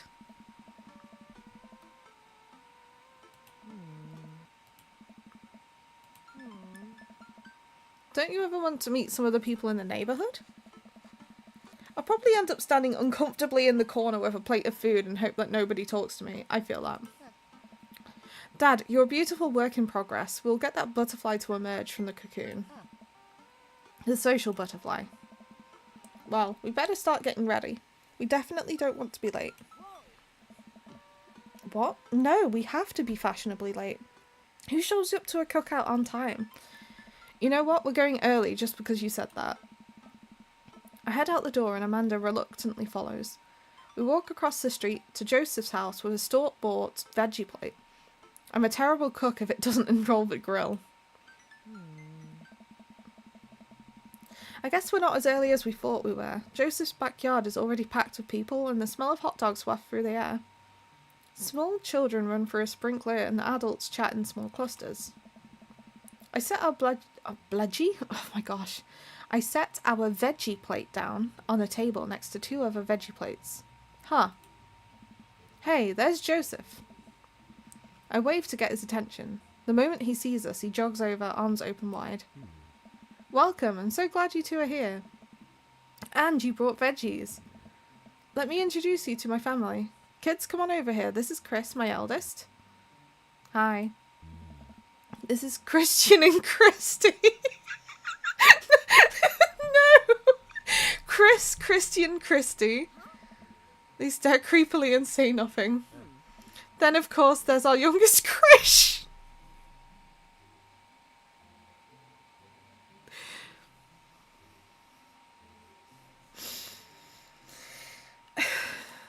Wait, where is Krish? Mary put him in his crib. Wait! It's the woman. Oh, and how could I forget my lovely wife, Mary? Joseph picks her on the cheek. She smiles. Ah, Mary, sweetheart, did you put Krish to bed? I'll have to go look for him. What? You'll have to... Joseph takes a moment and regains his composure. Mary, this is our new neighbour, Daddy, and his daughter, Amanda. I'd shake your hand, but I have a glass of wine that I need to attend to. I love her. Nice to meet you, Mary, for the first time. Charmed. Well, I have to go over there now. Mary leaves. Oh god, this is so awkward. I wonder if Joseph knows. I wonder if Mary knows that Joseph knows. I wonder if Joseph knows that Mary knows that I know. It takes all of my energy not to run away from the barbecue and start fresh in a new city. Haha. My wife has a wonderful sense of humour, but please, you 2 enjoy the barbecue. All the guys are really excited to meet you. Here, let me introduce you around. Hey, Daddy, have you met Brian yet? Who? Hey, Brian, come over for a sec. A man in a loud Hawaiian shirt jogs up to me. Hey, Brian, this is Daddy. He just moved into the neighbourhood. Hello. Well, pleased to meet you. Put her there. Brian pulls me into a handshake, engulfing my hand in a vice-like grip. I let out a small squeak after my hand bones have been ground to dust. Not much of a handshake guy, huh? Guess I'm more of a hugger. Which house did you move into? The ranch-style one on the cul-de-sac? Oh, the one that's just like mine, but smaller. Okay. No need. That kind of hurts. Is he trying to one-up me? My instinctive dad competitiveness kicks into gear. I'm happy there. Got no worries about its size as long as me and my daughter are happy. Well put. Oh, let me introduce you to my daughter. Kid peeks out from behind Brian. We're not out here getting negged by human Asgore. Human Asgore! No! I can't unsee it now! Human Asgore! No! Why would you do that to me? Human Asgore? No! Oh, no. This is Daisy. Hello. Hi, what grade are you in? 5th grade. We're actually trying to get her to skip 6th grade. Not to brag, but she's pretty smart. Not to brag, that's exactly what bragging is. Amanda's smart too. Thanks, Dad. Well, I'll be around the party if you feel like saying hey later. You got it. Wow, I think I've actually met everybody else. I don't like human Asgore. He seems very... you know. Great, I bet you're excited to get to know everyone better. Hope you both enjoy yourselves. Amanda and I mill around and try some of the food spread out on the table. I pick at some deviled eggs. Amanda grabs a small paper plate and immediately begins piling it with baked goods. Ugh, I don't want to have to make friends. Come on, Dad. Who are you going to party with when I go off school? But I don't want to have to do pleasantries. Dad. Ugh. They're going to talk about weather. I feel this. Go. Do it. Make a friend. But how could I possibly abandon my only child at a social function? That's bad parenting. This plate of cookies is my new dad. Bye. Amanda shoves me into the centre of the yard. Well, here goes nothing. I look around the party and I'm surprised to see some familiar faces. Isn't that the barista from the Coffee Spoon? Didn't I meet that guy at the bar? That guy who kept trying to one-up me? Isn't that the guy who was throwing a fit in Dead Golf and Beyond? Isn't that Amanda's teacher? Hey, I know Craig! But wait a second. All of these people live in our cul-de-sac? That can't be right. I'd better investigate. Burger time! No, we're not gonna do burger time.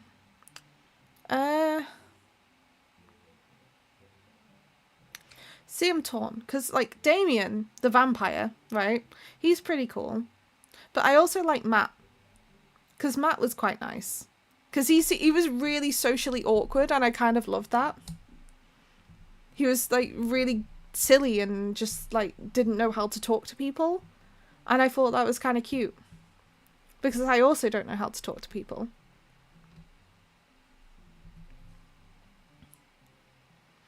And, like, Craig's fine, but, like, you know, I don't think, like, we're not into gym going, so, like, I don't know how that relationship will work if you don't like doing stuff together, you know? Let's talk to Matt. Matt and Hugo seem to be embroiled in an intense discussion. Craig looks on, smiling politely. I walk over to say hello. Well, I don't think it's fair to try and compare two art movements like that. Periods in art only exist because they're unique byproducts of the social and political climate of a time and place. Try to take something like, say, the Rococo period and compare it to postmodernism in America. You're completely disregarding the context in which a work of art is created. Matt and Hugo seem to be so busy talking that they don't much notice me. Craig leads in. Dude, I have no idea what's happening. I'm also regretting it a bit because I know nothing about art, so I'm here just like, oh no. I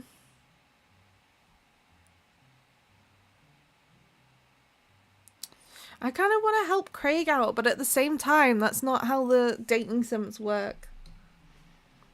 But if it was like, if we're like being like, if there's this like not a dating sim, I would talk to Craig and be like, you know what, you're fine, buddy. But it is a dating sim, and so we're going to talk to Matt. That kind of comparison just eliminates the reason art movements are so important in the first place. You're not wrong, but I think there's no harm comparing one work of art to another. You could definitely say one painting is better than another if you're evaluating technical skill from a purely formalist standpoint. If I showed you a Matisse and then something by the Dutch masters, which one would you say shows more technical prowess? I am so lost right now. I shoot a worried glance over to Craig, who returns it. Well, sure. You could say that the Dutch masters were technically more skilled, but I would argue that while the Dutch masters were better painters, Matisse had better paintings overall.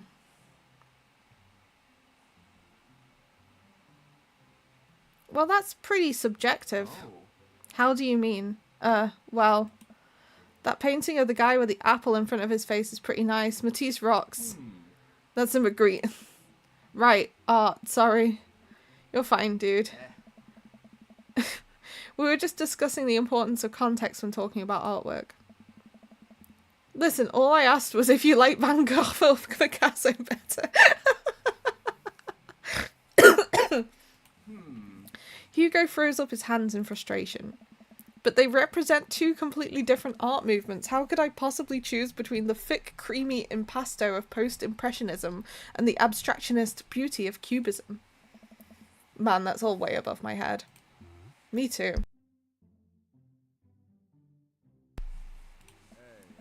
It's all good, man. The cool thing about art is that we all perceive it differently. A single piece could have a totally different effect on each person that looks at it, and that's awesome. Just 1 minute about that. Hugo, please. Hey. Sorry, I get really fired up about art stuff. Daddy, how are you liking the neighbourhood? It's pretty nice. Everyone's been super friendly. Seems like your daughter's fitting in just fine. Matt points across the yard to where Amanda, Daisy and another young girl are playing. They're all sitting cross-legged in the grass, picking weeds and weaving them into little flower crowns. It's pretty adorable. The girl I don't recognise jobs over to us. What is it, sweetheart? It's a flower crown. I thought you'd look cute in it.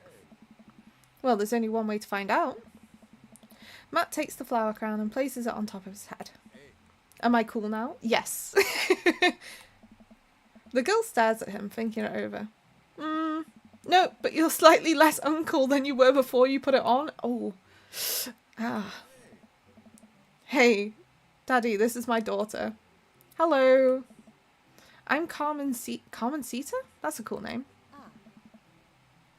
Amanda comes over with Daisy in tow.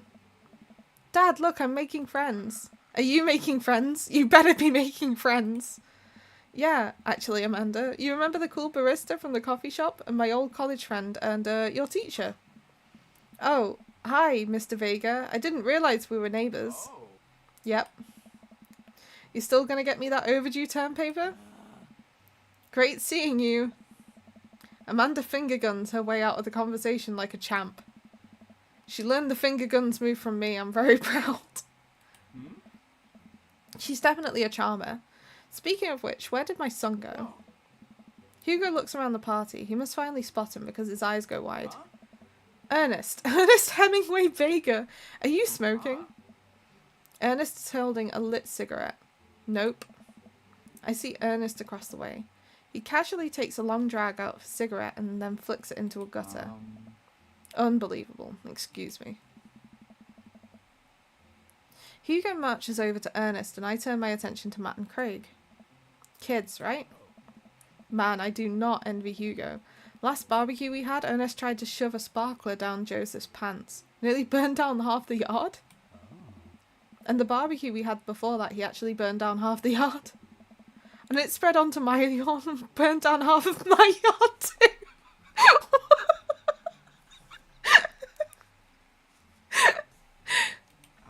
Hugo walks back over to us, practically dragging Ernest behind him. Hey, everybody, sorry about that. Daddy, this is my son, Ernest. Hello. Ernest looks away, sulking, his hands shoved deep in his pockets. Hugo nudges him impatiently. Hey. Nice to meet you, Ernest. What grade are you in? Doesn't matter. Oh. Ernest. Okay, I'm in 8th grade. God, are you happy now? I'm sure you were just dying to know. Yeah, good for you. Can I go now? I'm tired of talking to old dudes who blame my generation for the failing economy. I'm gonna set you all on fire. Just the yards. Just the yards. Just half of the yards. Ernest. Oh yeah, because I'm totally embarrassing you. Ernest puts earbuds in and storms off to stand in the corner. Well, that was certainly something. He seems nice. Hugo puts his head in his hands and sighs.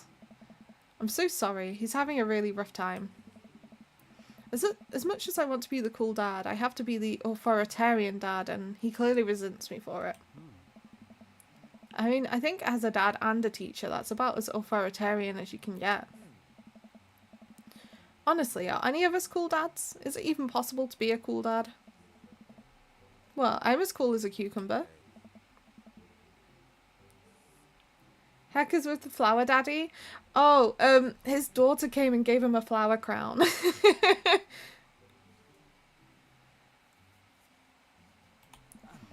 My kids think I'm cool. But for how long, Craig? How long do we get to be the cool dads? I don't know. I think we just have to accept the fact that as dads we've become the machine we once raged against and accept our fate to unironically wear socks with sandals. Your kids may think you're cool now, but the moment they hit puberty, you're doomed.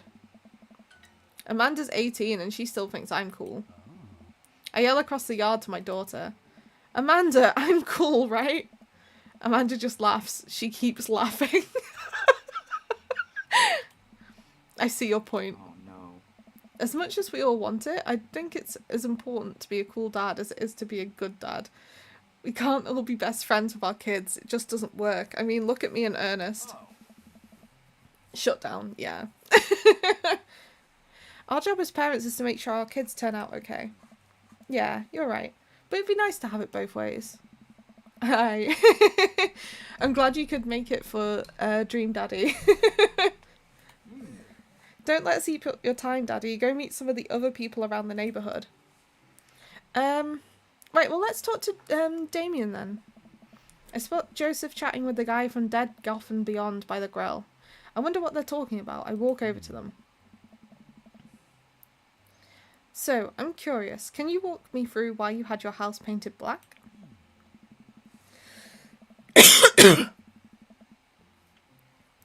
Yeah, the main character is Daddy Daddison. We couldn't think of a name. Ricky suggested we call him Daddy, and then I had to give him a surname. So I thought, well, we might as well call him Daddy Daddison. The house stays warmer in the winter. It provides an artistic contrast to the rest of the neighbourhood, and it complements the crimson interior perfectly. It's definitely an interesting choice. How delightful. Thank you. I'm very proud of my abode. Daddy! I was just having a conversation with Damien here about his aesthetic design decisions. Damien regards me up and down with a warm but critical eye. It was Dad or Daddy McDadbod? Oh, Daddy McDadbod. McDadbod would have been a really good last name. How do you do? I don't believe I've had the pleasure. I think I saw you in Dead Goth and Beyond the other day. Damien's face turns bright red. I must apologise for my behaviour on that day. You see, I take the goth lifestyle very seriously, and to be caught in a ruse by such a corporation as Dead Goth and Beyond is profoundly frustrating indeed. I hope you know that while my anger may have been justified, it was no such way for a gentleman to act. It's okay, man. Do tell me about yourself. Are you new to the area? Yeah, my daughter and I just moved in the other day. She was the one I took to Dead Goth and Beyond. Very good taste on her part. Does she partake in the goth lifestyle? I think for a second. I look over to Amanda, who's hanging out with some of the older kids in the neighbourhood. Oh my. Hey, Amanda, would you consider yourself goth? Amanda yells back. I wouldn't necessarily try to fall under any one specific label, but I guess if I had to choose, I would more describe myself as twee hipster with some normcore leanings. Bats are cool, though.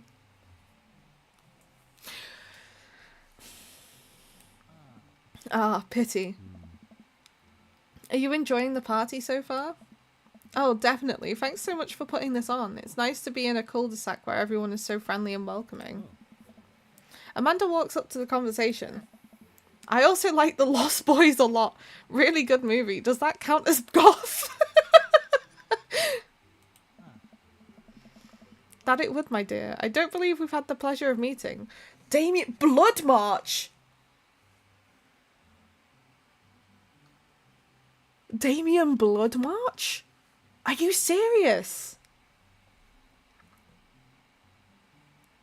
That's, yeah, and he's got the painted nails though. Okay, if that's his surname, he was always going to end up like that. Yeah, I don't think there was any choice. Look at him. Damien finishes the sentence with a flourish and a bow, producing a single rose and offering it to Amanda. Amanda blushes and returns the gesture with a curtsy.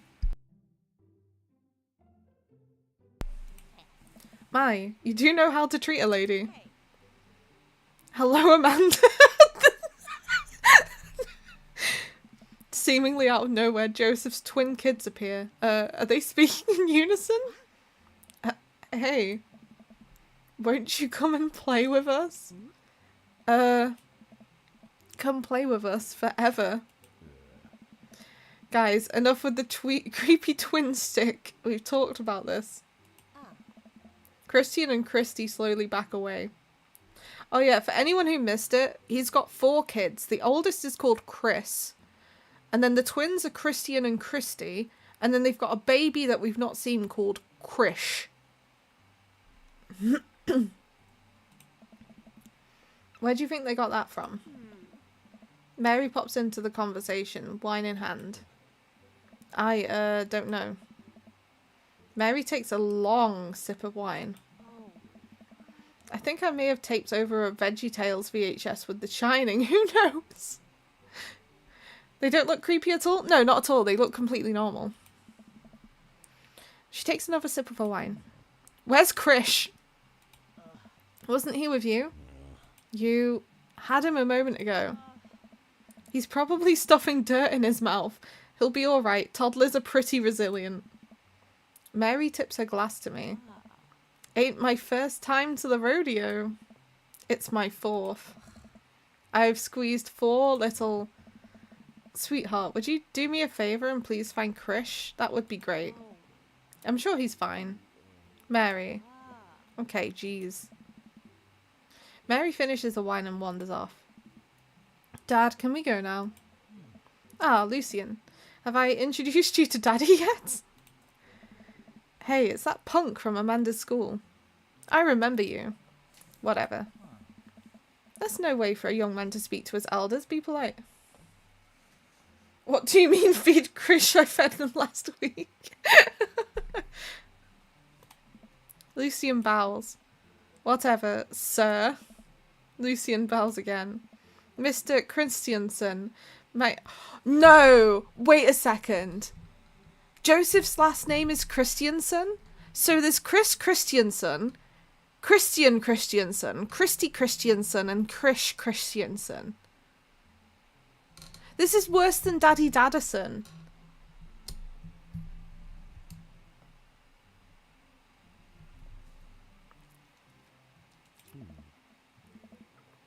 Coming right up, bud. Are you vegetarian?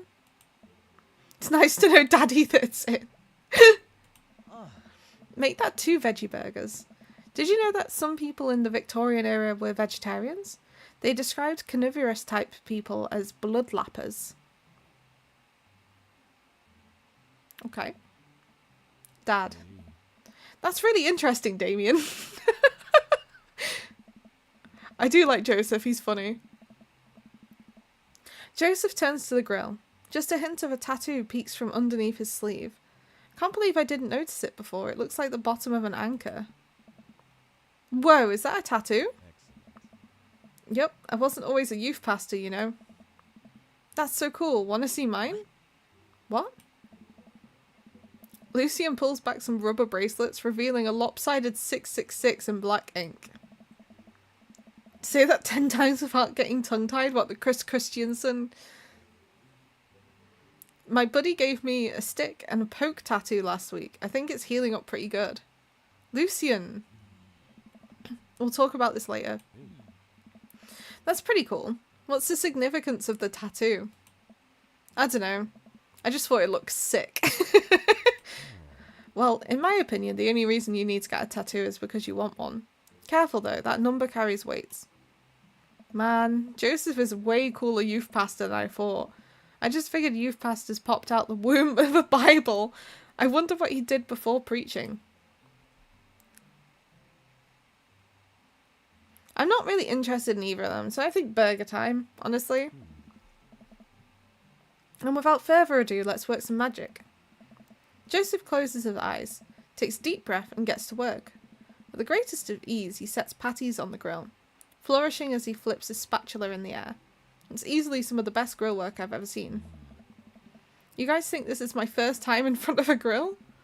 He's working faster now, effortlessly tossing cheese onto patties and perfectly grilling onions on the side. One after another, the dads take notice and crowd around Joseph to admire his masterful technique. You probably didn't know this, Daddy, but Joseph's known around here for his grillmanship. He's ungrillievable. I've tried to get on his level, but I just can't catch up. Let us keep studying. He has a rare quality about him. Mustard, we keep talking about this. Can't we just appreciate the art? I hate this. This is the worst. It just keeps going. Are we done? Are we done? I've never seen him make a mistake. We weren't done. Okay, we need to stop. This is getting too cheesy. Please stop. All of the children at the party boo the glorious display of puns in unison. Alright, guys, the food's ready. Please form an orderly barbecue. Oh,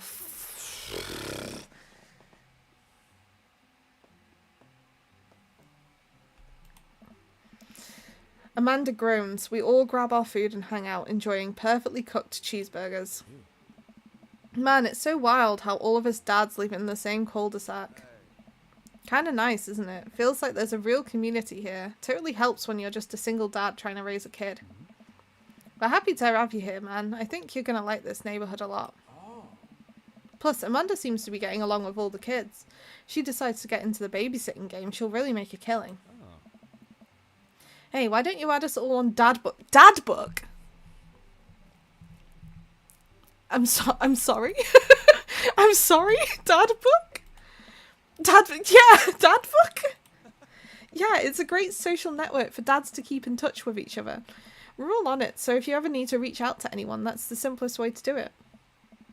Sorry, I'm just an old-fashioned dad. Social media goes over my head sometimes. Don't worry, Pops, I'll help you figure it out. The rest of the barbecue goes smoothly. We all trade stories and drink beer as our kids play on the lawn. Amanda breaks up a fight between Carmencita and those weird twins. I think they wanted her soul? Oh, we got an achievement. We've successfully completed chapter 1 apparently. I'm just gonna check how many achievements there are actually. 1 minute. How many chapters? It might have gone black because of that. Oh my gosh, there's so many. Right, Amanda and I walk back to our place as the sun sets over the neighborhood. Pretty fun party, don't you think? I mean, I got a burger in me. Sweetie, if I can impart any sort of wisdom upon you right now, and not that this was a bad situation, but if you're ever in an uncomfortable situation, always look for the silver lining. The silver linings always get you through to the other side. We ate rocking burgers today, and it was good. Amen. Well, hey, at least you met some other cool dads. You should hit them up on Dadbook. Maybe I will, if I ever figure out how social media works. I have a good feeling about this place. Me too, Dad. Amanda and I arrive home with the remnants of our veggie plates. Seems like nobody was really into the cauliflower. Any big plans for the evening? Actually, yeah, I'm going out with some friends. Oh. Is that okay? Of course, just keep me posted and be home before midnight. You got it. And be careful. I will. Make good choices. Of course. And call me if you need anything. Dad, you're not going to do the same thing where you wait silently for me to come home in the living room with all the lights off, are you? What? No, I've never done that and I will never do that. Okay, do you have plans tonight? My plans were kind of to eat ice cream and watch TV with Amanda, but I'll find something to do. I'm gonna work on some stuff. You know, dad stuff. Just relaxing tonight. Have fun, okay? Great, see you later. I watch Amanda drive off into the night. I really do hope she has fun. Plop down in front of the TV and turn on some Wine and Dine Mastermind with celebrity chef Gavin Chapman. Looks like Gavin's making roasted rack of lamb with rosemary mashed potatoes.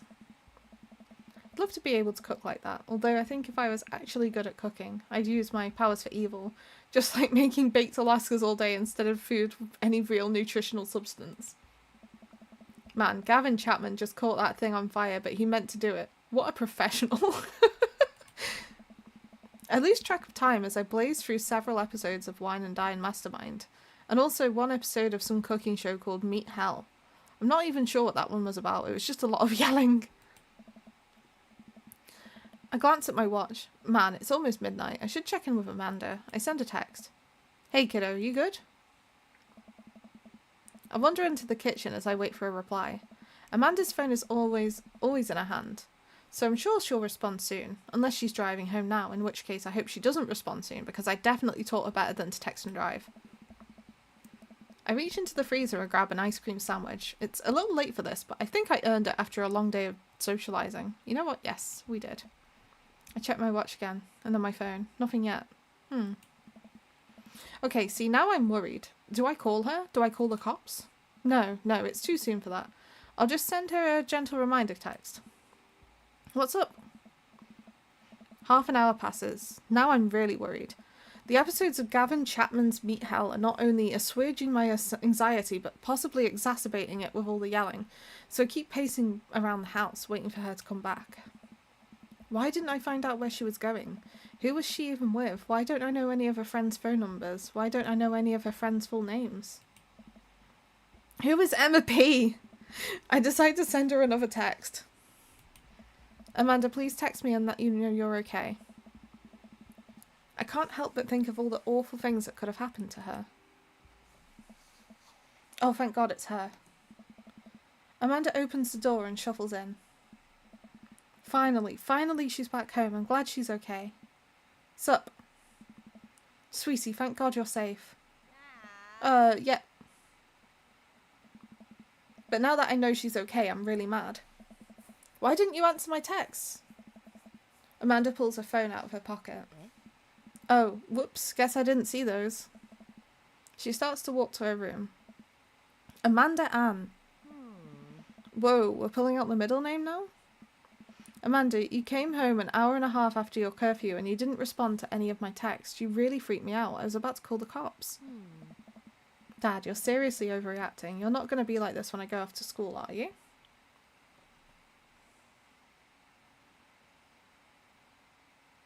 I have a right to be concerned. You're my only daughter. Well, I can't give you a play-by-play of everything I do all the time. I'm 18. You shouldn't be giving me curfew in the first place. I sit down on the couch and put my head in my hands. I feel very tired all of a sudden. You really scared me. Just please don't do that again. Alright. I'm gonna go to bed now. Amanda closes the door to her room and I head to mine. Jeez. As I'm falling asleep, one thing she said keeps echoing in my mind. You're not going to be like this when I go off to school, are you? I definitely didn't sleep well last night. I brewed some strong coffee and make some scrambled eggs for Amanda as a peace offering. She eventually wanders into the kitchen. Hey. I thought about what you said last night. I should have texted you. Like, I said I was going to do it and I didn't. I honestly just didn't even think about it. I'm really sorry, Pops. I won't do it again. Well, I trust you to make good choices. I also thought about it, and I'll try to give you space from here on out. I gotta trust that you can take care of yourself. Team Daddison! Team Daddison. Amanda gives me a hug. Want some eggs? You know it. Sprinkle some cheese on them? Already did. Bless you. Amanda scarfs down the eggs in the time it takes me to wash the pan. Alright, I'm off to school. Smell you later. Wait, one more thing before you go. What? What's Dadbook? It's a social media platform. Wait, what? What's a social media platform? Dad, I have to go to school. Come on, Amanda, I'm an old man. I can't put together a Dadbook profile on my own. Alright, I'll help you sound interesting on the internet. Amanda spends the next couple of minutes setting up my profile on Dadbook, which, as it turns out, is a safe place where dads can get together and talk about fatherhood. Alright, Pops, we gotta fill out your profile. Let's get some likes and dislikes. On a Friday night, you're most likely to... Ooh, okay.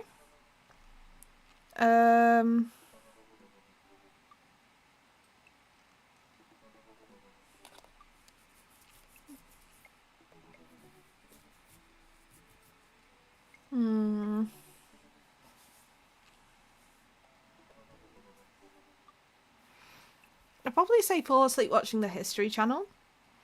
Like, for me, it wouldn't be the History Channel, but it would be, you know, something similar, I guess. You know? Like, just random deep dives into stuff. If you had one thing to take with you, if you were a dad, you'd torment your children with dad puns. Yeah, but what if they're busy doing other things on the Friday night, you know? If you have one thing to take with you on a desert island, what would it be? A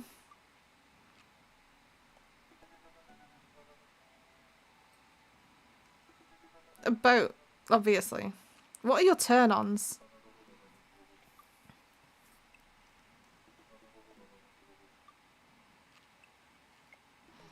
Strong dad arms. What did you want to be when you grew up? A good father. It's gotta be dad arms, right? Is there any other answer to that? Like, there's no... What's your favourite movie genre?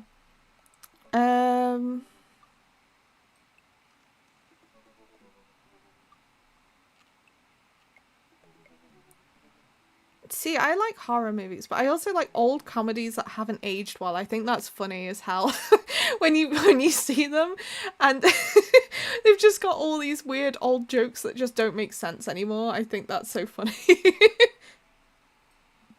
What's your ideal date? Arson.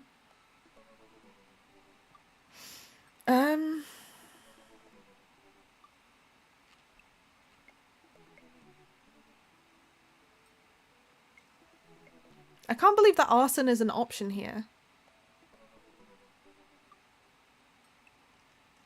All of this sounds not the best, if I'm being completely real with you. I'm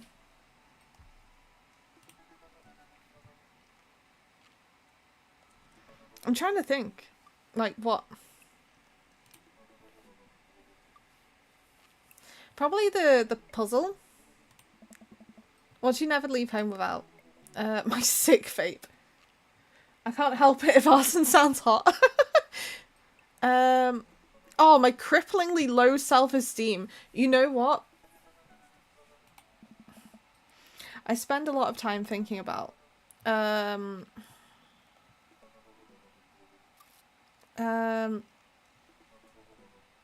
If I'll ever be able to love myself as much as I love my grill. I feel like that's a good choice. Profile complete. See, that wasn't so bad. Yeah, that was actually kind of fun. I could totally spend all day on here just looking at people's profiles. You should message one of them. Or more than one of them. All of these dads seem pretty interesting. Okay, I promise I'll make some friends. Amanda gives me a hug. Go get them, Dad. I'm regretting the eyebrow choices. Hi, Daddy, it's me, your dear old friend from way back in the day, Dadmanda. I'm delighted to see you signed up for Dadbook. They've recently added this exciting new messenger service, so you may find yourself receiving messages from other dads like myself. Take care not to miss them. Okay. Okay. So, are we gonna message Damien or Matt? Because I think those are the two choices for me at the moment. Hot vampire or hot barista. Brian, only reason I didn't like Brian is the fact that he was just like, oh, my house is bigger than yours and my daughter is smarter than yours and all this silly stuff. Robert, I don't know. He's just... And Joseph, he's married, right? I know it's not a good relationship, but... Hugo, I wasn't vibing with.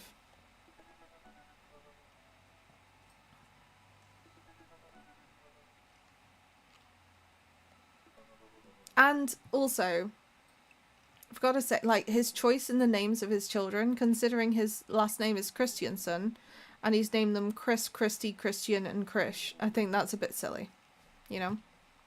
Is that another one? No, I thought I had another message. Am I able to send a message to her? Amanda, is that you? What are you doing on Dadbook? Why, Daddy, I never. We've known each other since business school. How could you possibly confuse me for your amazing and talented and easy to buy things for daughter? Though I am, of course, flattered. You should buy Amanda more things.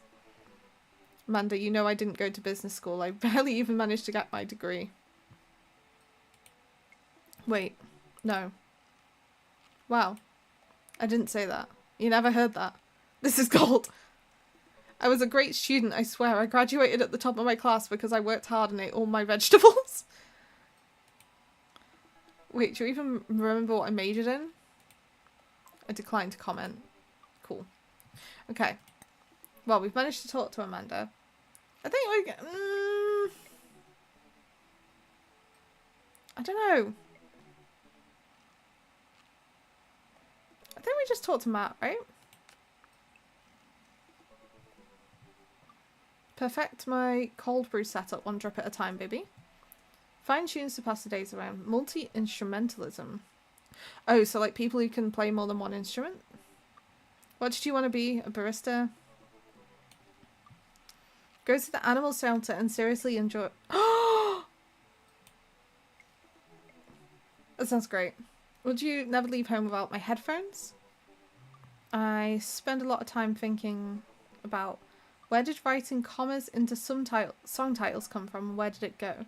Did we all just agree that it's a bad idea? What's your favourite movie? Shit with subtitles. Okay.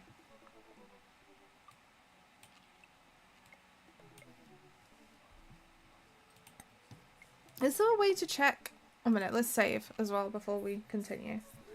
Is there a way to check what I chose? Because I know what I chose, obviously, but like, am I able to like screenshot that? Right, message. I navigate to Matt's dad book page and type out a message. Hey man, great getting to see you at the barbecue. We should definitely hang soon. You free later? A minute or two later, I hear a ding and see Matt's response. Hey dude, I'd be so down for that. I'm actually catching a show tonight at the Soundgarden. Wanna come out? What's a Soundgarden? No, why would you say that? It's obvious it's a venue. Yeah. I haven't been to a real concert since Amanda was born. Am I ready for this? Pup is playing tonight. Cool little indie pop punk band out of Canada. Should be fun. Didn't know you were allowed to string that many words together to describe a band. Whatever, let's get out of our comfort zone. Log off of Dad Book and think for a second. Wait, when was the last time I went to a concert? I mentally backtracked decades through memories of denim jackets and moral panic over teenagers turning to the occult. Oh god, I had a mullet back then. Oh god, I thought it was cool. Oh god, other people thought it was cool. I finally remember the strange 80s prog rock I used to listen to and mentally envision all of the airbrushed vans in the parking lot. Man, how did anyone survive the 80s? Okay, so I haven't been to a concert in a long time. What do you even do at concerts now? I spend most of the day pacing around the house and thinking about my relationship with coolness. I mean, I always thought it was cool, at least, relative to a bunch of other dads my age. Dad, what are you doing? I look over and see Amanda at the door, just getting home from school. Her eyes are a little puffy, almost as if she's been crying. Hey, what's wrong, Panda? I'm fine. Oh, nothing, I'm fine. I just got sad because I realised that society collectively refuses to take pop music seriously, despite the fact that some of the most interesting musical innovations are coming out of that genre. I think it's just yet another thing that we write off because we can't take young women or their interests seriously. Are you sure that's all you're upset about? If there's, anything going on, I just want you to know that I'm here for you. I'll always be here for you. Whether you need a shoulder to cry on or a strong dad to go kick someone's butt, I'm only a small phone call away. I can't spoil today. Thanks, Popsicle. I appreciate that. But I'm fine, really. I'm unconvinced, but I'll stop badgering her about it. I'm sure she'll tell me when she's ready. Anyway, what's up? Amanda, how do I be cool? Let me put on a pot of coffee first. This is going to be a long night. No, seriously, Matt invited me to a concert and I don't think I've been to one since you were born. Yeah, you have. You took me to one when I was 12, remember? I'm suddenly overwhelmed by the memory of a sea of screaming preteens. Oh god, I tried so hard to forget.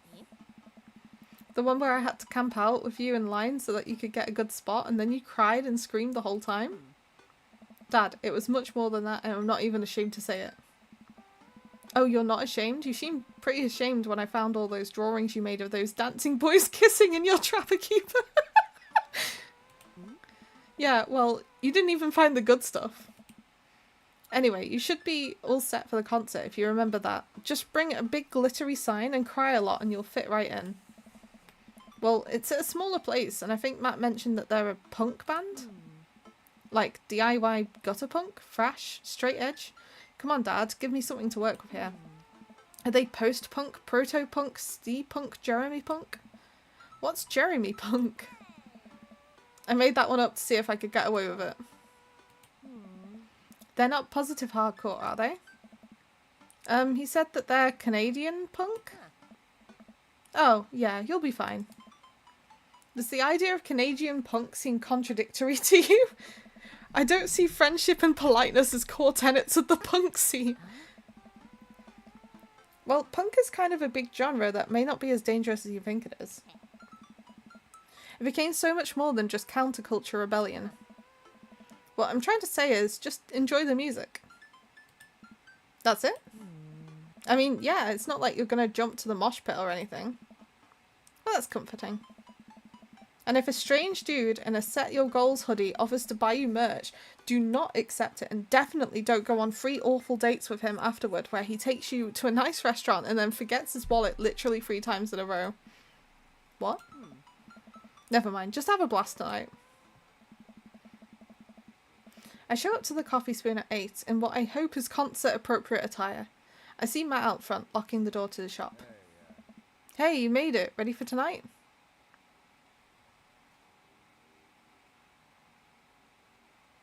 Well, it's been a while.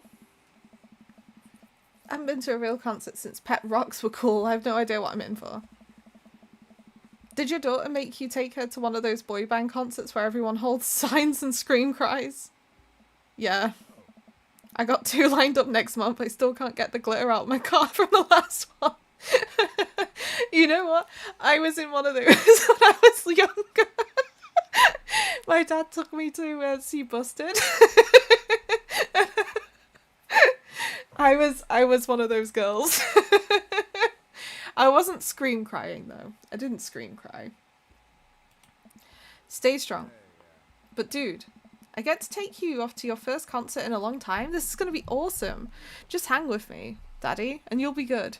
This scene is super supportive. It'll be a blast. Quick question. Shoot. What is scene? Matt lets out a tiny laugh. Sorry. It's just weird because scene can describe a music scene as it pertains to a community of people who like the same genre, but it can also describe a genre of music no one wants to admit they were into, like emo? Like emo stuff. Matt looks off into middle distance. He says nothing, but I can tell he's thinking, never again? What do you mean never again? We all had that phase, right? I still like that music. That's confusing. You'll get it. The important thing tonight is that you enjoy yourself. Come on, let's head to the show. After waiting in a short line to get in, we finally find ourselves in a small venue with a stage at one end and a bar at the other. Most people here are closer to Amanda's age than mine. I suddenly feel very out of place. My waning youth is showing. Am I suddenly aware of my morality? When were the good years of my life? Will Amanda still love me as we both grow older? Is sea-punk actually a genre? Matt, you made it. A younger kid runs up and high-fives Matt. Kid runs off and Matt turns to me shuddering. I get nervous when people surprise high-five me. Me too. I like a smaller animal. Loud noises and large groups of people frighten me. Do you also enjoy curling up in a patch of sunlight to take a nap? That's my favourite thing to do. A couple of other people notice that in the crowd and yell hey as well. Matt waves and hugs a couple of people. He seems really in his element here. Matt turns his attention back to me. I am so afraid of all of these people. Oh, let's go grab a beer. Matt and I line up at the bar in the back where a couple of the older concert goers hang out. A couple more people notice Matt and tip their drinks at him. Seems like you're a popular guy out here. Ah, yeah, I go to a lot of shows. This is a really cool spot. But it's times like these where I realise I can only be charming and funny for about 5 minutes before I run out of stuff to talk about. And then I become keenly aware of where my hands are. And that there's no comfortable place in your mouth for your tongue to rest. I hate that he's saying this because it's making it feel weird in my mouth now.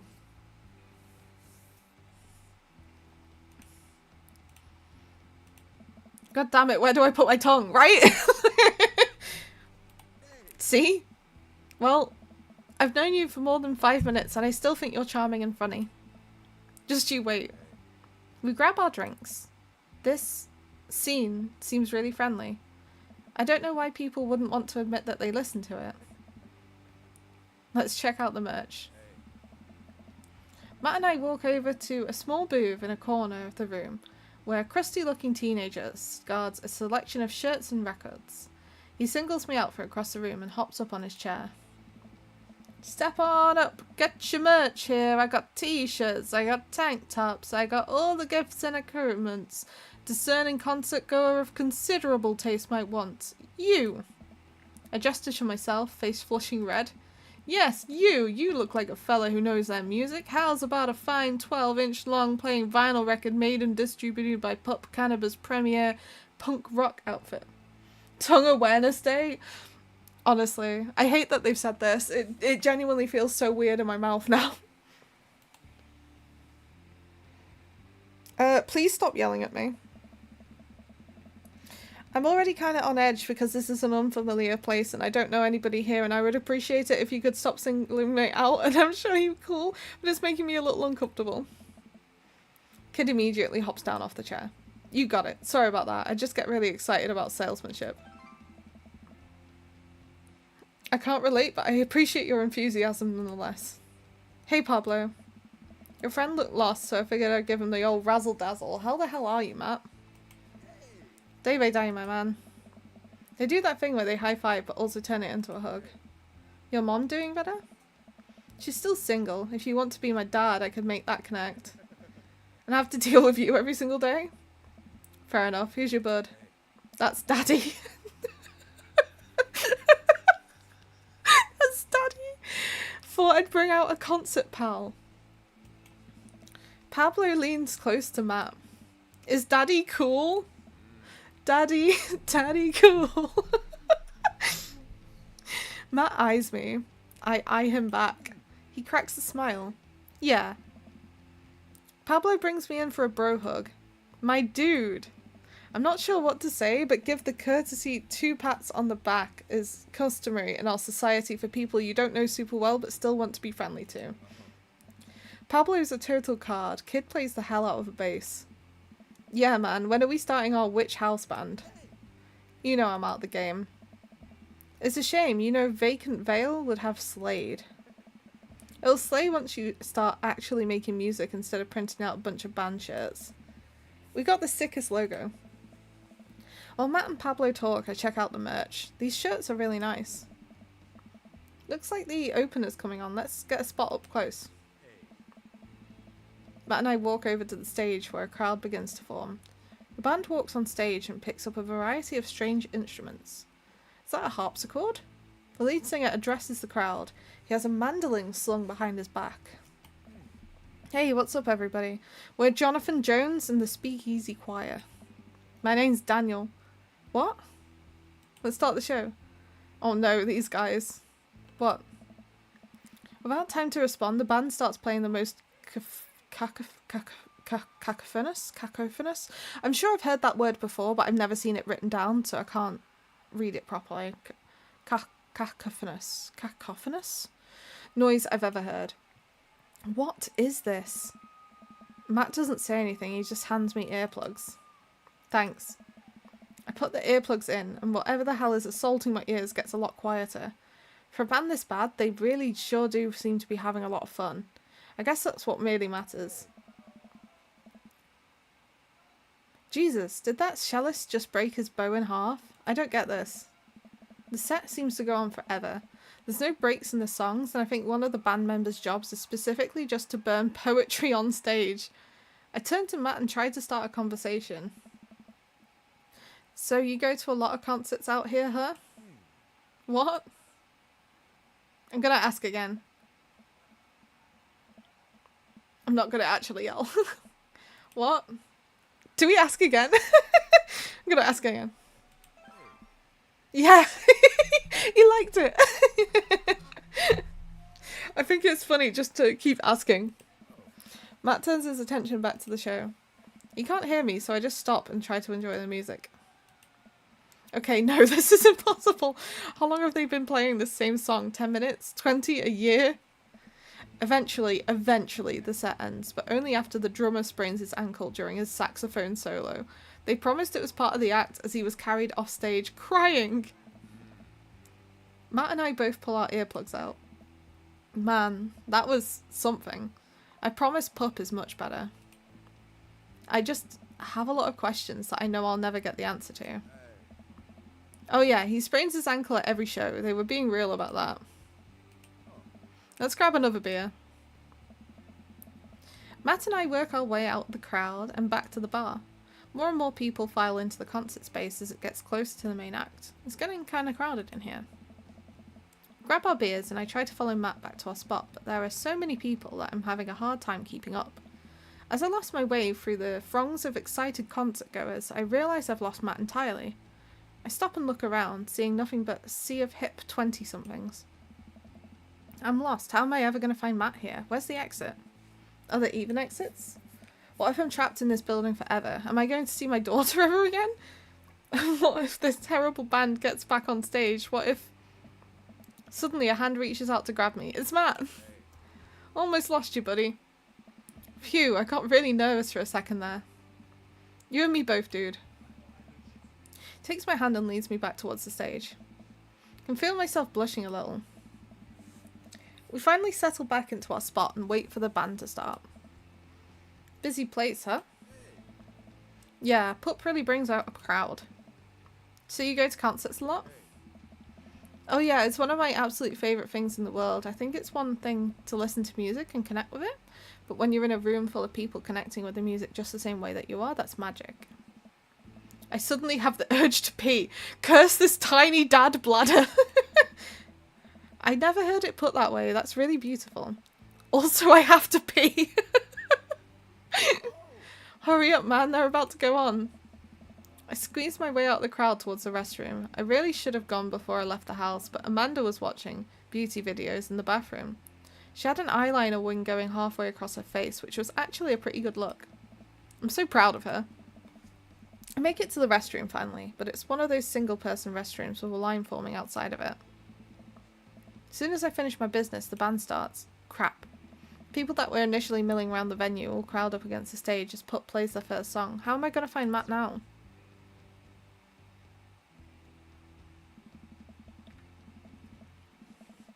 Everyone's rushing to the main stage to watch Pup play. I'm sure Matt will be there too.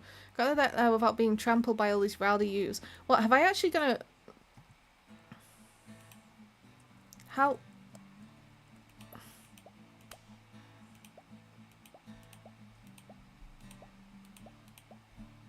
Ow. This is the part of the game where you should have been hearing a license to. We worked really hard to lock it down for you. We even got What on earth? whitelist the song for YouTube and Twitch. Oh, right, yeah, there was a stream-friendly version, so they've given me a version that I can actually listen to, which is why they're saying this is one you can use for YouTube and Twitch. So we added the song that you're listening to right now. Don't you think it's better than risking content ID? To you streamers and let's players, I have one. I'm so, like, why is this... Please check out the band called Pup and their song DVP.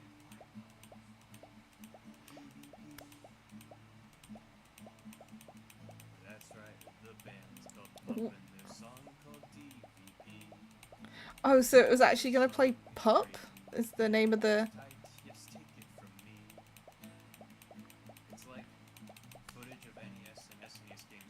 This song. I'm so lost though, because like, why is everyone so angry? How far do I need to go? So we added the song that you're listening to right now. Oh my god. Don't you think it's better than I'm so confused. content ID? To Oh. streamers and let's players, I have one. Have I done it? Have I got enough points? Check out the band called Pup and their song D. I survived the crowd. Perfect. We did it. S. Oh. What? I mean, what kind of gaming? What can I say? I'm a gamer. We got an S plus. Is that the only score you can get? Maybe, or am I actually a gamer? Should we look it up? I'm actually gonna unironically look it up. I need to know if I am a gamer or if this is just what everyone gets. Dream Daddy. Just survive, I guess. Yeah. Dream Daddy. Pup. What's it called? Pup. Minigame?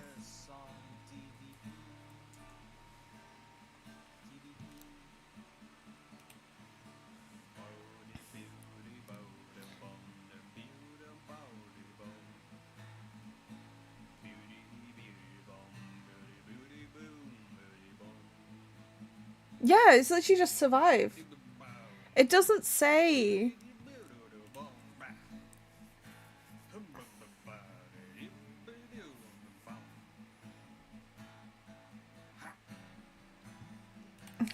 What if I put score? We added the song that you're listening to right now. Don't you think it's better than I think it is possible to actually fail it and not get an S plus, so I think I am just gaming, you know? players? I have one decree. Have I just disappeared? Check out the band called Pup and Oh, I'm back. You're okay. We're alright, guys. I'm back. I'm bumped into from behind and I find myself in the middle of a bunch of youths running around in a circle to the music. I'm in the pit. How do I get out of the pit? Out of nowhere, a youth shoulders himself into me and keeps moving in a circle. Hey, I guess I'm moving in the circle now. I frantically search for a way out, but all I can see is an ocean of youths rhythmically slamming into each other. Another youth slams into me and I lose my balance. I'm about to topple over. This is it. This is how I die. Trampled under the boots of counterculture. Someone grabs my hand. Someone familiar. I look up and see Matt. He pulls me back up onto my feet. Oh. You're wild, dude.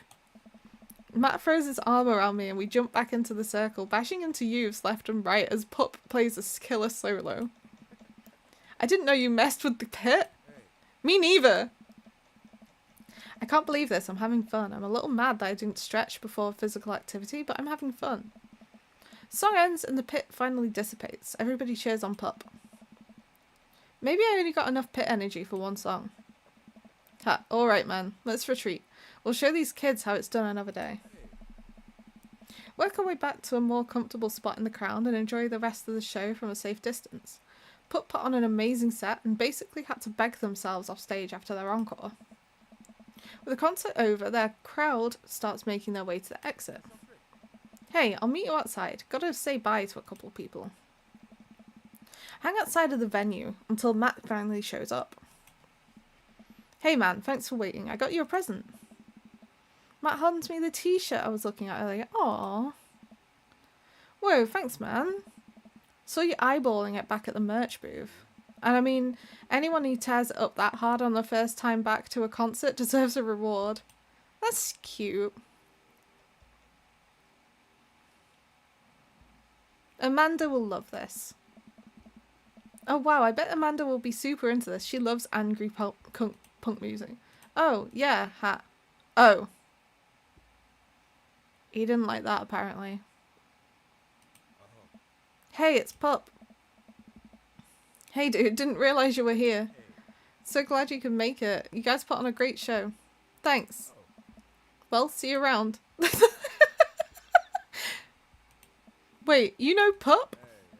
Oh yeah, met him a couple of times when they first started touring. Good kids. Whoa. Come on, let's grab some diner food. I realised just how hungry I am. Man, mush puts take a look out of you. Matt and I walked to a tiny little diner with a cute neon sign. We tear into some bacon and eggs in a corner booth. So there I am in the pit, trying to explain to the face tattoo guy that I didn't mean to elbow him in the face tattoo, but he's already seeing red. Not from the tattoo, which coincidentally was red. He's lumbering toward me, and there's nowhere to go. It's the end for me, right? Then out of nowhere I get this idea. I just lean back and spread my arms. And just like that, I'm crowd surfing away from him in slow motion. You should have seen the look on his face. Bought him a beer afterwards and we were cool. We still follow each other on social media. He has beautiful kids. Glad you guys worked it out. Yeah man, just goes to show you that punk's not dead. It just drives a minivan and has to hire a babysitter. So how did you get to see all of these amazing concerts? Oh, I used to tour in a band. We were small, but it got us to travel around the States. Whoa! Yeah, I mean we were poor and we had to scrape a lot together just to survive, but wouldn't trade those experiences for anything. But yeah, that's how I know a bunch of those people at the show. Music like this builds an amazing community, especially in a town like this. Just a lot of positive energy and good vibes. I got that feeling. Plenty of friendly people, especially that Pablo kid. Oh man, everybody loves Pablo. His mom's been raising him on her own, and so you can tell it's been tough on both of them. I know he looks up to me, so I try to help out whenever I can. That's really nice of you. Thanks. Us single parents just really have to look out for each other. How's Carmencita? Said she wants to learn drums. Oh boy. It'll be loud and I'll need to take a lot of aspirin, but I'll manage. Can't really blame her. I'm suddenly very grateful that all of my daughter's hobbies are super quiet photography, collaging, whatever it is she does on the internet. Thanks, Amanda. I'm trying to be supportive of Carmencita's rebellious phase, but I guess that kind of defeats the purpose of it, doesn't it? I think it would be a good daddy-daughter activity to find something to rebel against together. Like what?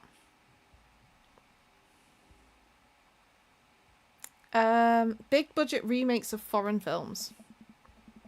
Reading subtitles isn't even that hard. I think we just have to strive as a society to be okay with reading subtitles. He and I laugh. We keep digging into our plates of greasy diner food. Breakfast I ordered for dinner is absolutely hitting the spot. Man, being a single dad is rough sometimes. It's a lonely feeling. I understand that all too well. I mean, at least we have the rest of the dads to talk to. Yeah, I don't know. I get really nervous sometimes talking to people. Matt gets nervous talking to people, but he's done nothing but be nervous talking to people. Why are you so shocked? Me too. I've never even really considered myself an extrovert and never considered myself an introvert. I'm just uncomfortable in every situation always. You're fine. You're actually really easy to talk to, you know that? I smile. Matt and I spend the rest of the night trading daughter stories. Turns out our kids are a lot alike. We finish up our late night dinners and head out.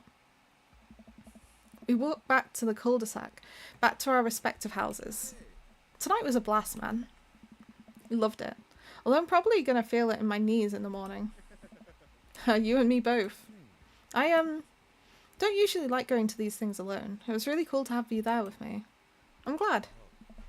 Alright, I'm calling it quits for the night. Stay cool, man. He called me cool. Matt called me cool. I walk into the house with my heart in my throat. Amanda pops her head out from her room. Hey, Pops, how was the show?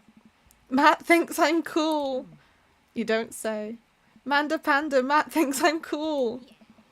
Blind leading the blind, huh? Wow, I just got dunked on by my own child. Unbelievable. Hey, Amanda, remind me which one of us just tore it up in the pit at Punk Show and which one of us just spent 4 hours probably watching Tiny House Hunting Amish Triplets Extreme Edition. First of all, how dare you? That show is a classic. Second of all, you moshed in the pit. Who even are you? I am your extremely cool dad. Also, I got you a shirt. Well, Mott got the shirt, but it's yours now. I tossed the shirt her way. Sick, this'll be great to sleep in. Sweetie, please stop wearing the same shirt every day. Switch it up, show the punk movement some reverence. Isn't the truly punk move to not listen to what my dad has to say, to fly in the face of authority and wear the same 3 shirts on a rotating basis? Oh, I need to stop being such a good dad. You're learning too fast. Alright, I'm hitting the hay pops. I'll see you in the pit. Night, kiddo.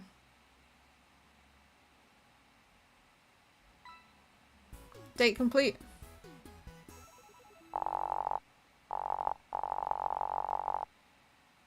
Oh, B.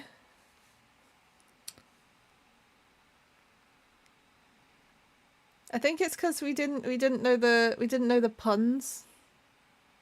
We didn't and he didn't like that we said we were gonna give the shirt to Amanda. I didn't mean that I was gonna give it to Amanda. I meant that she'd like it, as in like she'd think I was cool for wearing it. But it obviously didn't translate that way.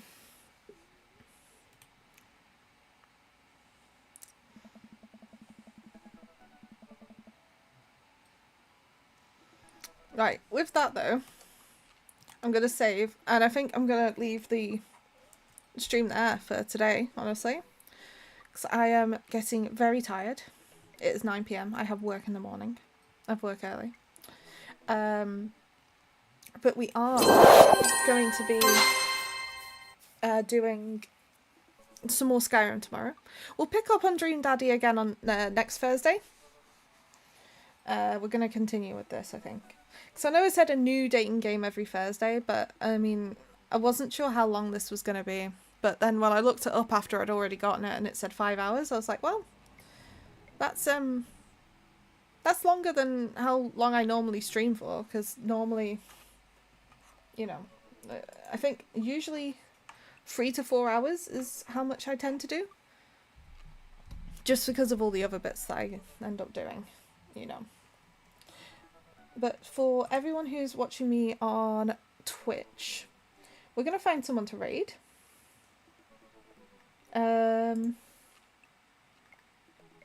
We've got a few people to go through. I'm thinking it might be nice if we go over to Fowie. He was here earlier, you probably saw him. He is currently playing Alan Wake, which is very different to Dream Daddy. But you know what? We're going for it. That's where we're going, you know? Fowie is a good friend of mine. He's really lovely. He does a lot of variety content. So as well as like horror games, he also does like TTRPGs and all that sort of stuff. So we're gonna shoot out to Monsieur Fowie. Everywhere else, I'm gonna end the stream. But yeah, thank you all for coming by. You know, it's been fun, but you know, just getting a bit tired and everything, sort of running out of steam. So I think it's better for this sort of stream that we've got a lot of energy for it. You know, just because it's a bit of fun, isn't it? That's the thing. And then we can sort of chill out tomorrow with Skyrim, and just have a bit of fun there as well. Good night, everyone. I will send the raid over the second, and then I will end the stream here. So thank you again, guys. Bye bye.